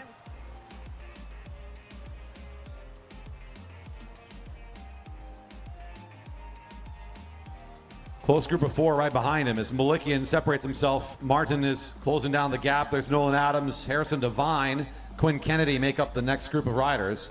The rest of our field is back in the middle of turns 3 and 4. Serge for 5. Martin 3. Nolan Adams 2. Harrison Devine finds yet another point. But I think Martin may have taken over at second overall now. Harrison has been very consistent being around in almost every one of these sprints. But Martin finding better finishing positions in enough of them. I think he's going to take over at second now. In fact, it's a tie. That's how close we are right now. So 14 points both to Devine and Martin now after that last sprint. That's how close we are for the race for second place. That's these 2 riders at the front of the race, 102 and 128. Gallagher's not in the front group. He's back in this chasing group. This is your race leader, number 101, who's now doing the big work to bring it together again. Currently with 21 points, the same amount he had about 5 laps ago, as he's nowhere near this sprint. But he will quickly bring this thing back together again. In fact, he'll overtake the rest of the leading group right up towards the front. Divine says, no thank you. I see you're going to catch. I'll sit up too. And that'll undo all that speed. Everybody will kind of reset themselves a little bit. Maybe this group of 4 and 4 comes back together into a group of 8 at 23 to go. After the big sprint, Serge Malikian picking up 5 points, moves him up to 4th overall now with 9. So that's a big move there for number 199 to pick up some valuable points there. In the 35 through 39 category, he would be leading, but this is an elite men race. It only matters the overall leaderboard.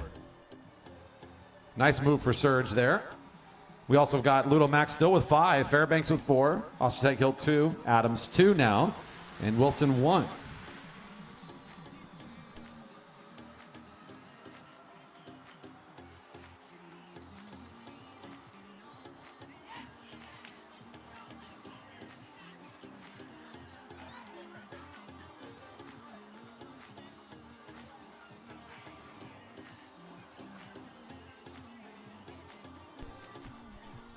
Now it's Fairbanks on the front for a moment. We'll swing up high. Here comes Merrick Gallagher now to the lead as the bell rings. 21 to go. Your race leader on the front. Seeing his points values on the lap cards. 21 points to your leader at 21 to go.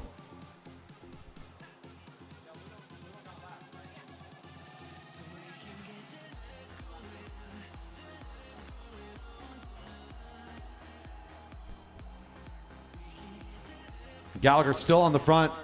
Martin doing what he's been doing all day, though. He's recovering nicely in the middle of the sprint. He sits back a couple wheels and accelerates and takes the front. Martin for 5. Divine 3. Gallagher 2. Ostertag Hill finds 1 point there at the back end of the sprint.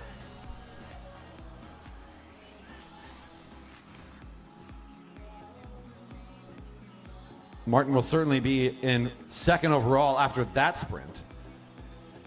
Interestingly enough, it's getting pretty close that they might even start catching Gallagher here pretty quick. He only had a 7-point lead coming into that sprint. That's starting to fizzle away a bit. Chris Wilson, number 105. There's no Gallagher around this time to slam the door in his face.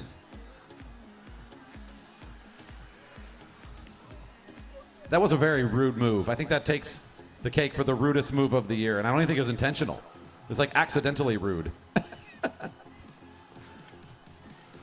Wilson on his turn here. Big time move for the rider from Town Cycling Guild. Getting some help from the Belfridge Garden. They're giving him some love.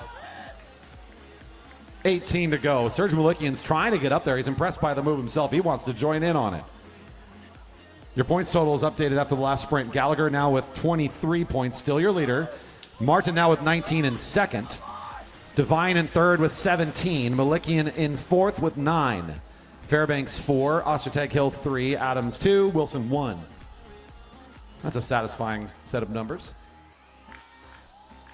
Wilson on his way, 17 to go. Spent a couple of these laps dropped by the leader as he was off the pace, kind of in the back with the chase group. Couple riders there with him. I'm not saying it was just him. In fact, including, I think Gallagher was in that group as well. So they were off the back. They had to work kind of hard to get back into the pace of the rest of the race here. And now that he's up here, he's off the front in the field. Not really putting it together yet. They've let this one go away. Fairbanks is going to try to go, though.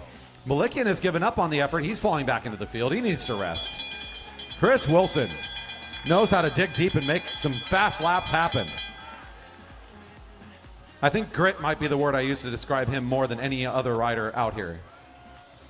He's got power, he's got savvy, he's a smart rider, but like he'll just grit his teeth and he just goes out and makes it happen when it has to happen. And he's like, I have an opportunity, I'm gonna make it happen, gosh darn it, I'm getting 5 points right now. And he's half a lap, more than half a lap up in the rest of the field. Impressive. Field's getting the bell as well. This is Keegan Fairbanks out in the middle of nowhere also, trying to chase up on the leader. Wilson for 5, and a whole lot of love from the home crowd. Man, impressive what that athlete can do some days. I just love watching him ride. Here's another kid I love watching race. Keegan Fairbanks, what are you doing out here? The junior picks up 3. And what are these guys doing? I don't know. Oh, here goes Harrison Devine. Nice jump out of turn 4. At 14 to go, Devine will pick up 2 points, and Gallagher is allowed to cruise in for 1. Chris Wilson might be able to catch. They're not moving still. Harrison Devine's off the front of the field, but the field's still a little inert right now. Inert. That was a good SAT word.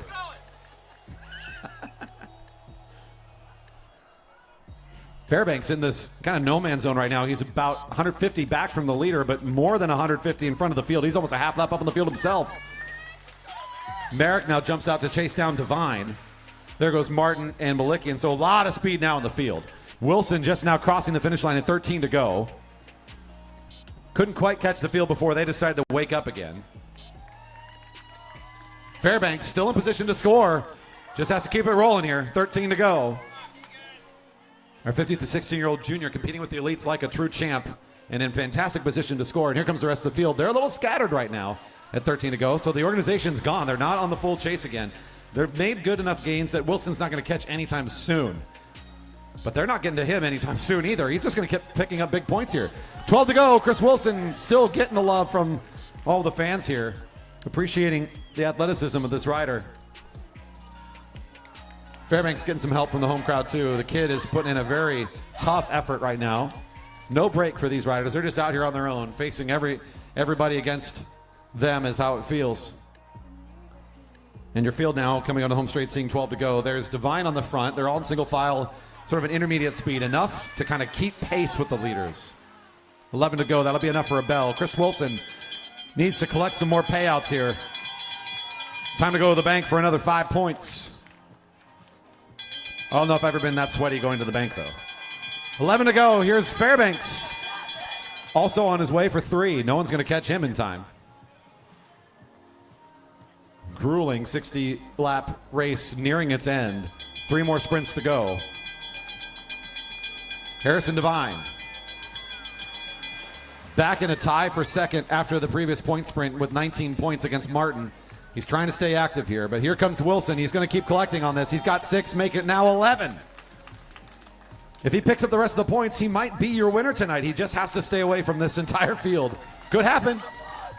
Fairbanks picking up 3 more. That'll give him 10 now. Here's the sprint for 2 points. Nolan Adams will pick that one up. Andrew Martin for 1.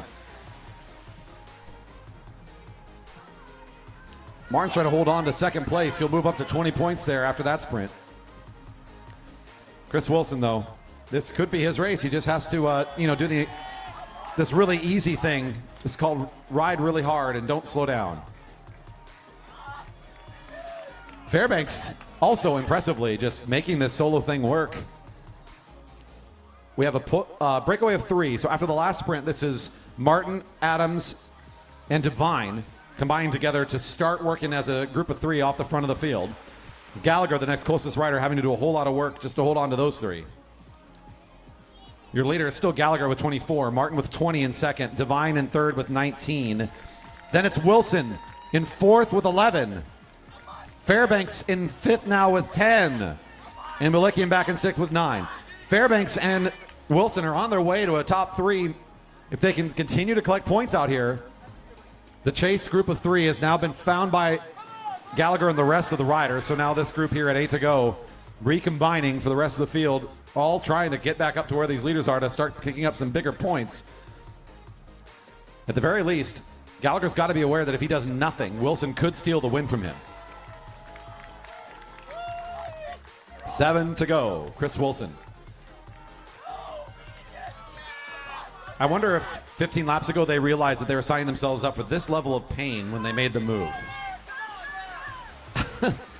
Maybe they're like, I'm just going to get 5 points. And then they're accidentally like, oh my gosh, I'm way out here. Am I forced to just keep going and doing this now? This wasn't the game plan.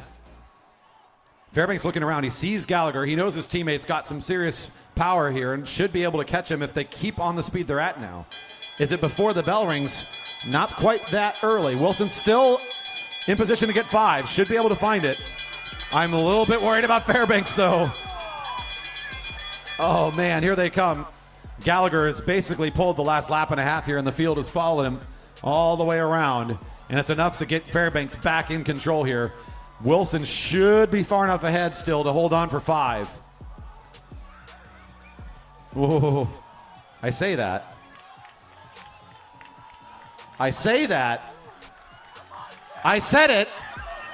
Wilson for 5. Devine for 3. Martin for 2. And Gallagher 1. Oh, I mean, I knew that was going to happen. That was perfectly calculated. You're welcome for my expertise. Chris Wilson, what an effort off the front of the field. He found so many points out there.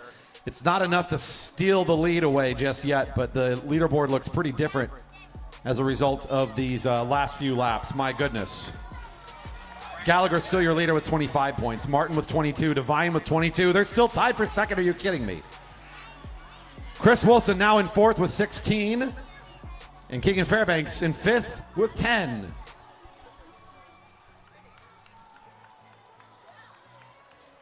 Keegan has enough to get back in this field. He's still in the midst of it. Chris Wilson still holding strong. He's in the field. They're both now top 5 contenders.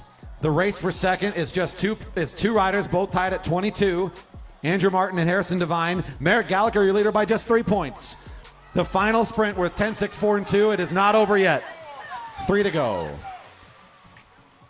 You know, even our smaller fields can make for great stories if we race like this. My goodness.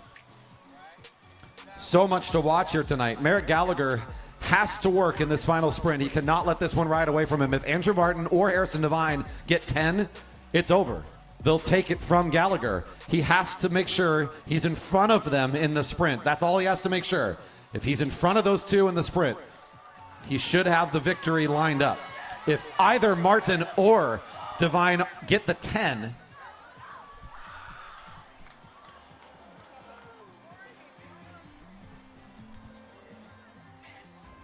warning to rider 103. 102, pardon me. Warning to Andrew Martin. I don't know what for yet, but we'll get it after the finish. Gallagher says, I don't want to just finish in front of those two. I want to finish in front of everybody. Gallagher with the 60 laps still has enough to pull off one of these moves. A nice, strong 500-meter final effort up to full speed that is very hard for anybody in this group to match. This will assure his victory in what was a pretty hard-fought win. He had to do a lot of work to keep this thing together at times. The junior showing what he's made of every single week. Gallagher, one more time, folks.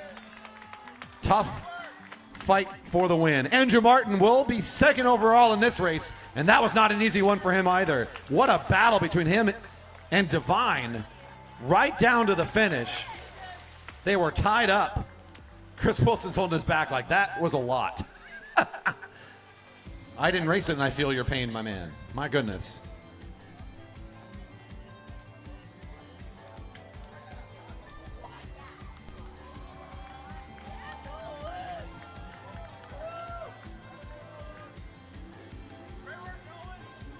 Lots of laps here tonight for our points race, and it's all wrapped up.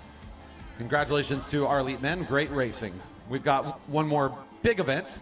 Our Elite Masters Women 5x5 points race is on the rail getting ready next. Oh, the disrespect. Andy Baker's mad. I would be too. Stand by for just a second here.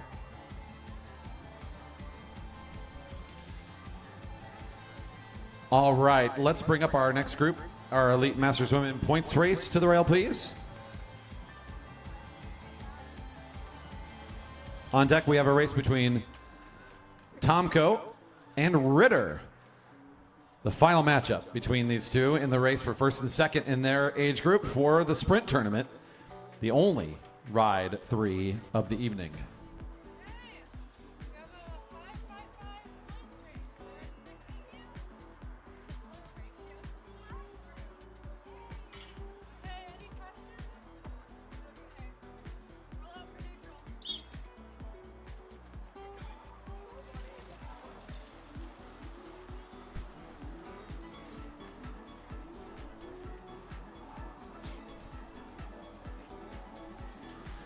Riders away in the neutral, another points race, a 5x5, 25 laps in total.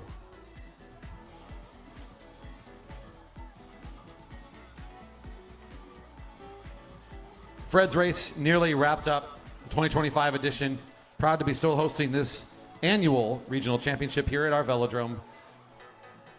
Not much racing action to go here, but we do have a fun one ahead of us with these fine athletes for the Masters and Elite Women points race. And again, we've got that ride 3 for Masters Men 35 plus group, and then we will be closing down the shop here to end out our Saturday of racing. What a beautiful evening we've had here in Redmond, Washington. Thank you for being a part of it. And the sound of the whistle means racing's underway. 25 laps to go. 5 sprints every 5 laps. You'll hear bells at 21, 16, 11, 6, and 1 to go.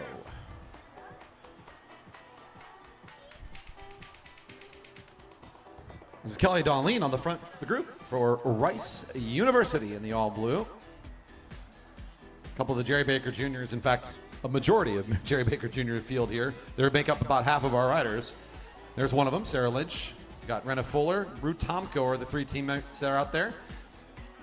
In the white and purple colors, that's Hillary Luther, currently in the 2nd spot right now. Behind her is Meg Mountner in the black. And that'll be your field.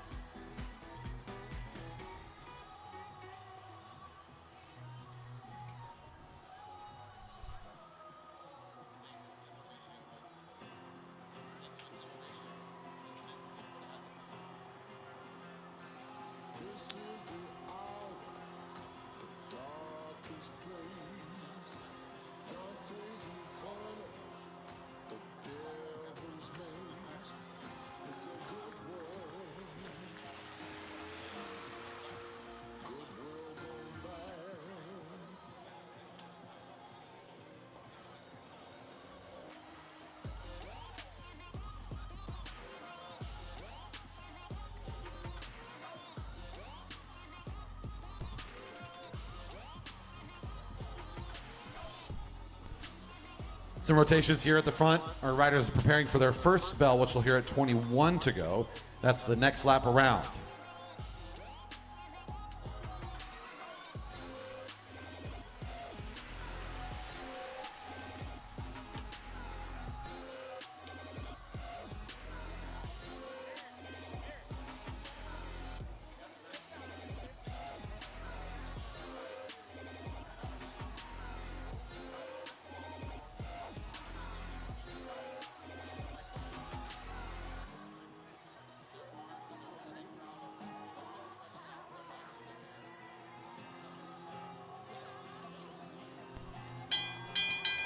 And there's your first bell, 21 to go. Points next time around. Hillary Luther takes the lead of the lap.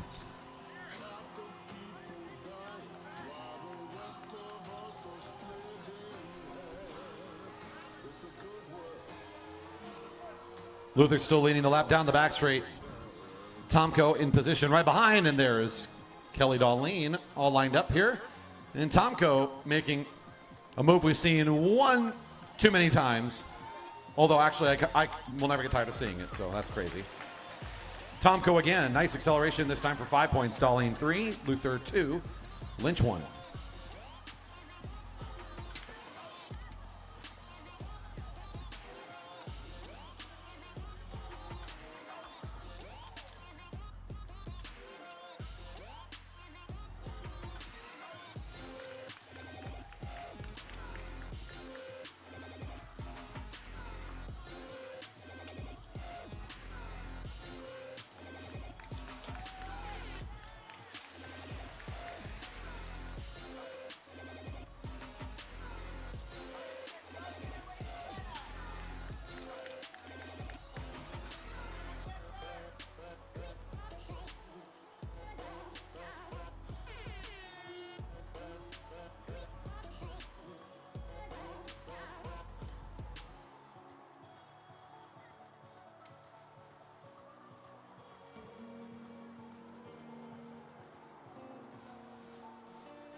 All right, now it looks like we have a beautiful team pursuit going on. Yes, the voice of someone who should be in this race.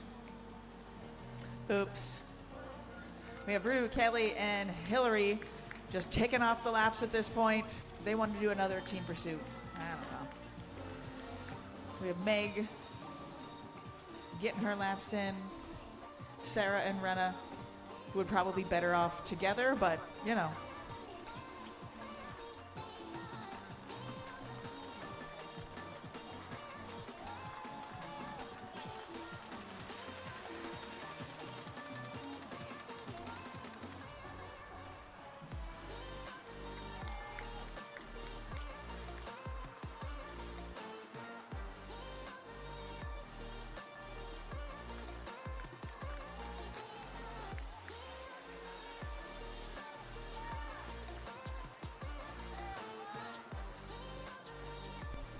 All right, a little strategy here. They know they're coming into the bell. Rue leading out Kelly and Hillary.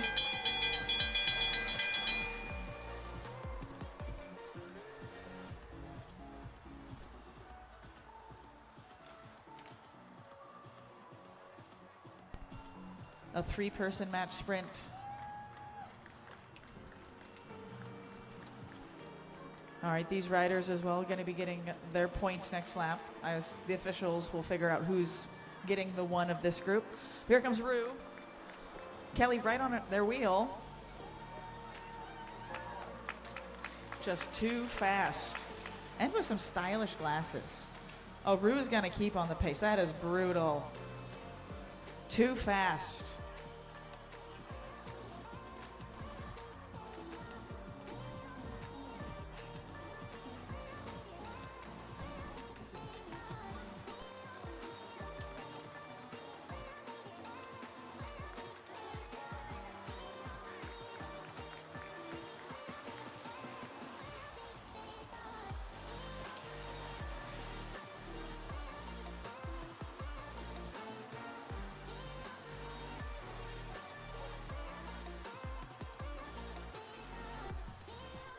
Yeah, tough race here as things are starting to pull apart. Thanks, Amar, for the quick break. Appreciate it. Coming back here, looks like the combination of Kelly Darlene and Rue Tomko have applied the appropriate tactic of go faster than everybody else.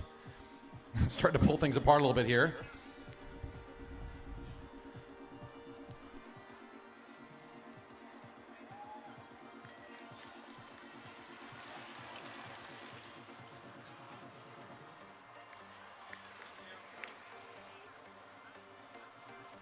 So Hillary Luther still on the same lap as the leaders, just about to be under the Greg Cycle sign and is starting to close back in. Pretty tough effort here to hold on to these two speedsters that have pulled away from her. She's starting to make some gains, so that's good. Lynch, who's part of the group of 3 underneath the Stanley sign, getting caught by the leaders, is down the lap, but is back in the effort here. And these two really have shown themselves to be on a separate class for a lot today. Tomko in particular has had a heck of a season. And Darlene really coming back into good race form here, coming back from her year away at college, has really been racing well this summer as well. And the two of them partnering up here, no surprise that they're just going to drop the hammer a little bit here, separate themselves away from the rest of this field.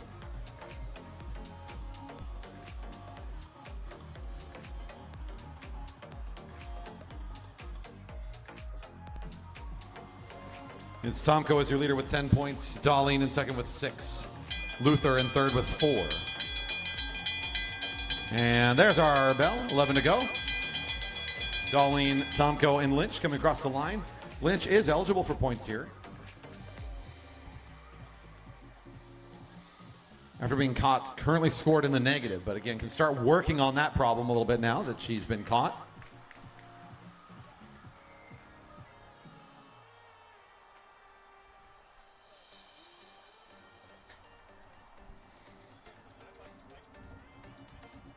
Rounding the corner here, Tomko trying to find another 10. Darlene lined up for the 3 right behind, and there's Sarah Lynch for 2. Luther earns 1 in this sprint. Almost there. Look at this gap. It's so close. Getting back up to the leaders. An impressive bit of work here on the part of Hillary Luther.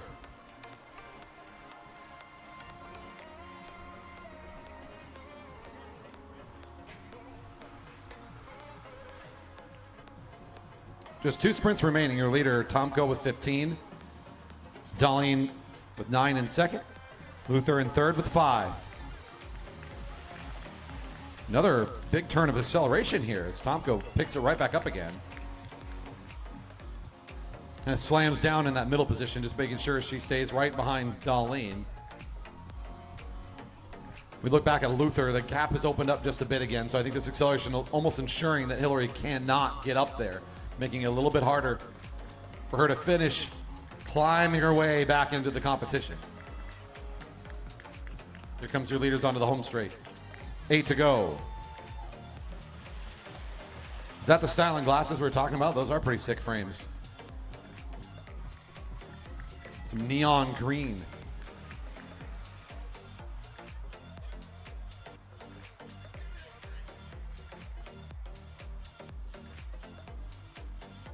Darlene and Tomko starting to pull away a little bit from Lynch. So it'll just be the 2 of them now working their way around the track again as it was a few laps back. Here they come to the home straight, seeing 7 to go. Next time around, they'll get another bell. Darlene and Tomko continuing their dominant effort together here.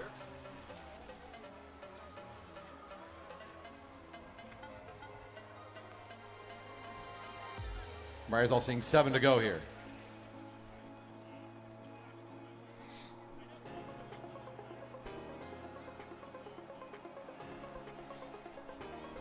On deck is Ritter and Tomko for their final race. They're already in the warm-up circle, ready to go.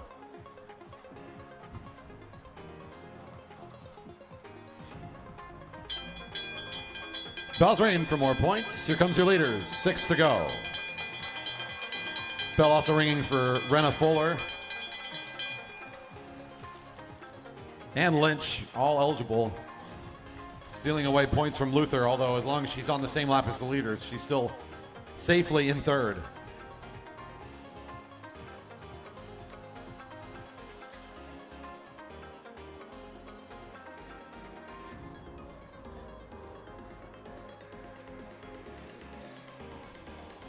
Tomko trying to take a clean sweep here today. We'll pick up another 5 points. Darlene for another 3.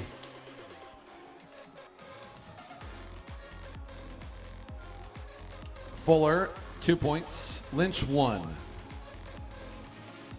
Both riders have been caught down the lap, so they are still working against their negative score. Luther still on the same lap. Doesn't find points, but will stay in third place. She's not quite a half lap back. I'd say maybe like a third of a lap back from our leaders. She has no one to take a break with, though. She's working against these 2 speedsters in an unfair match. 4 to go.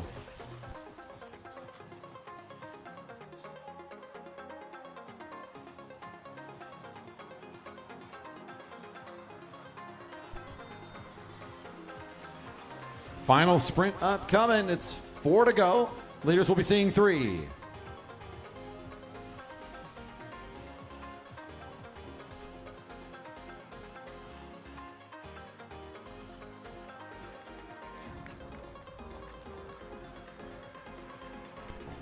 Three to go.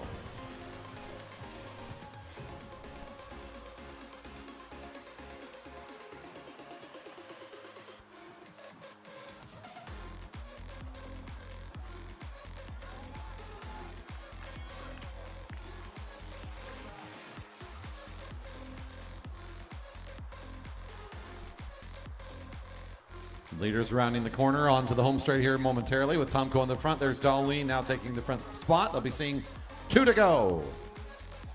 2 to go.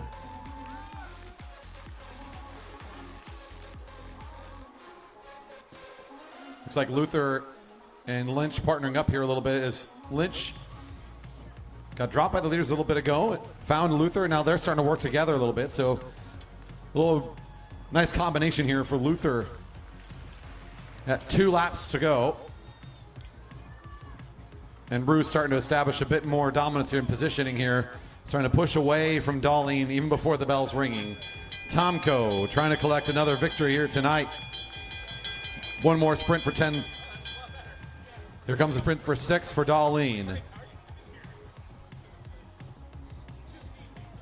Next rider getting the bell is Meg Mountner here at 1 to go.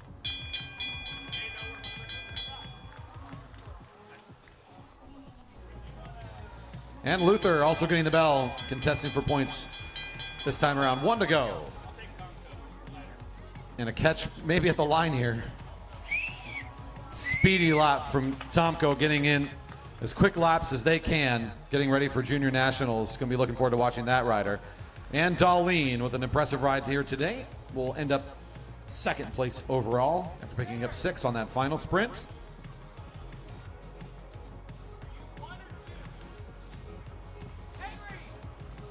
And Luther will be your overall third place finisher and find some good points here on the final sprint, along with Lynch, who I think will end up being 4th overall in today's contest. Riders making their way around are finish and exiting on the back straight on this lap. Great job to Renna Fuller here coming across the line. Another one of our great juniors, getting stronger every single year. The draw happening over there in our entrance to the velodrome for our final sprint tonight. We got one more race and it's just 2 laps. Ritter and Tomko in the head-to-head. It'll be Ritter in position 2, Tomko in lane 1. Doing a classic hold here for our final race. Our only ride 3, a couple of our sprinters that are already done have rushed over to be holders. We'll get this race started in just a moment. We're just being good teammates, Corey.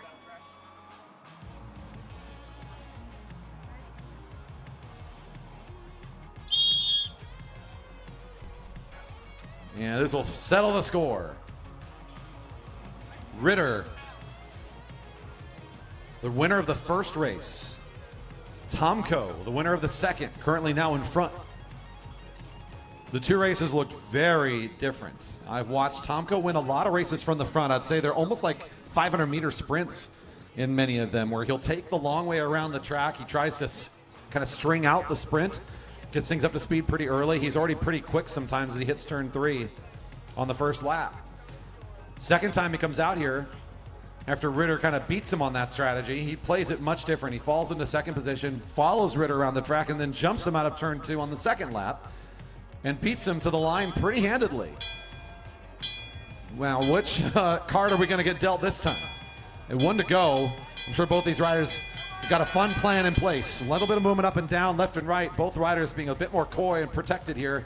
Both right on top of each other. Ooh, a little bit of up and down, tipsy-turvy. It's going to be Ritter to the front, starting to put it on the pedals. Here we go down the back straight. Ritter trying to hold it all together, trying to get the big win. Here comes Tomko to chase him back down. Our final lap of racing at Fred's race. Tomko's got good catch. Does he have enough? It looks pretty good. I think he can find it. Good slingshot coming. Can he finish it? Round the corner, Ritter. Tomko. Ritter. Tomko. Tomko just barely gets it. Nice contest for these 2 teammates. A great slingshot effort to finish it out. I like the play from Ritter. Changing it up a little bit there. It comes to about a half a bike length, maybe even less. Great finish. Overall first place for his age group. It's going to go the direction of Tomko in what will feel like a nice hard-earned victory. That's going to be appreciated as Ritter put up a good fight in a variety of race formats. And they'll get one more. Let's put our hands together for these 2 riders. A great series between them. Tomko will take the gold. Great competition all around. If you are here and part of what we're doing right now, I want to say thank you so much for being here in our space, sharing this together. The velodrome is only what it is because of all the people that come and join us here in our live racing. They're here at the velodrome, especially, of course, our athletes. A big thank you to you all for putting on such a great show, being great sports, being hardworking athletes that you are. It's such a joy to be on the microphone, getting to talk about all this racing and bring all this to all of you out there. If you're a fan still here at the velodrome, thanks for hanging out with us. Beverage Garden is still open. We'll be around closing up shop for a bit here. Thanks for being with us. Time for doing some podiums as well. That's going to be a big process here at the end of tonight's race. So remember, if you are a top 3, there's going to be a lot of our Masters races. Nearly everybody who is here is going to be getting something, so be ready for those. All of our elites for their podiums, please be ready. We're going to keep the stream on as we have for the morning session as well, to make sure that we capture those podiums for a little bit, just to make sure we're fair for all of our riders. So if you're still here in the live stream and enjoying the show, thank you for being here as well. Don't forget to leave a thumbs up and that subscribe button for us, please. Your support means so much. We're a nonprofit organization that is solely focused on ensuring Pacific Northwest has good access to track cycling. There ain't anybody else out here doing it but us. Thank you for supporting us along the way. Your subscription, your thumbs up, sharing the video, letting people know of great racing going on here is helping spread the word, and it does mean a lot, your support. Thank you so much for being with us tonight. Thanks to our volunteers and all of our staff. We're going to take just a second off the microphone, and then we will transfer over to our podium presentations once we are ready to provide those for you. Stand by for that.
You hear the bullhorn. Podium time. It's going to be in order of the program. Start gathering up.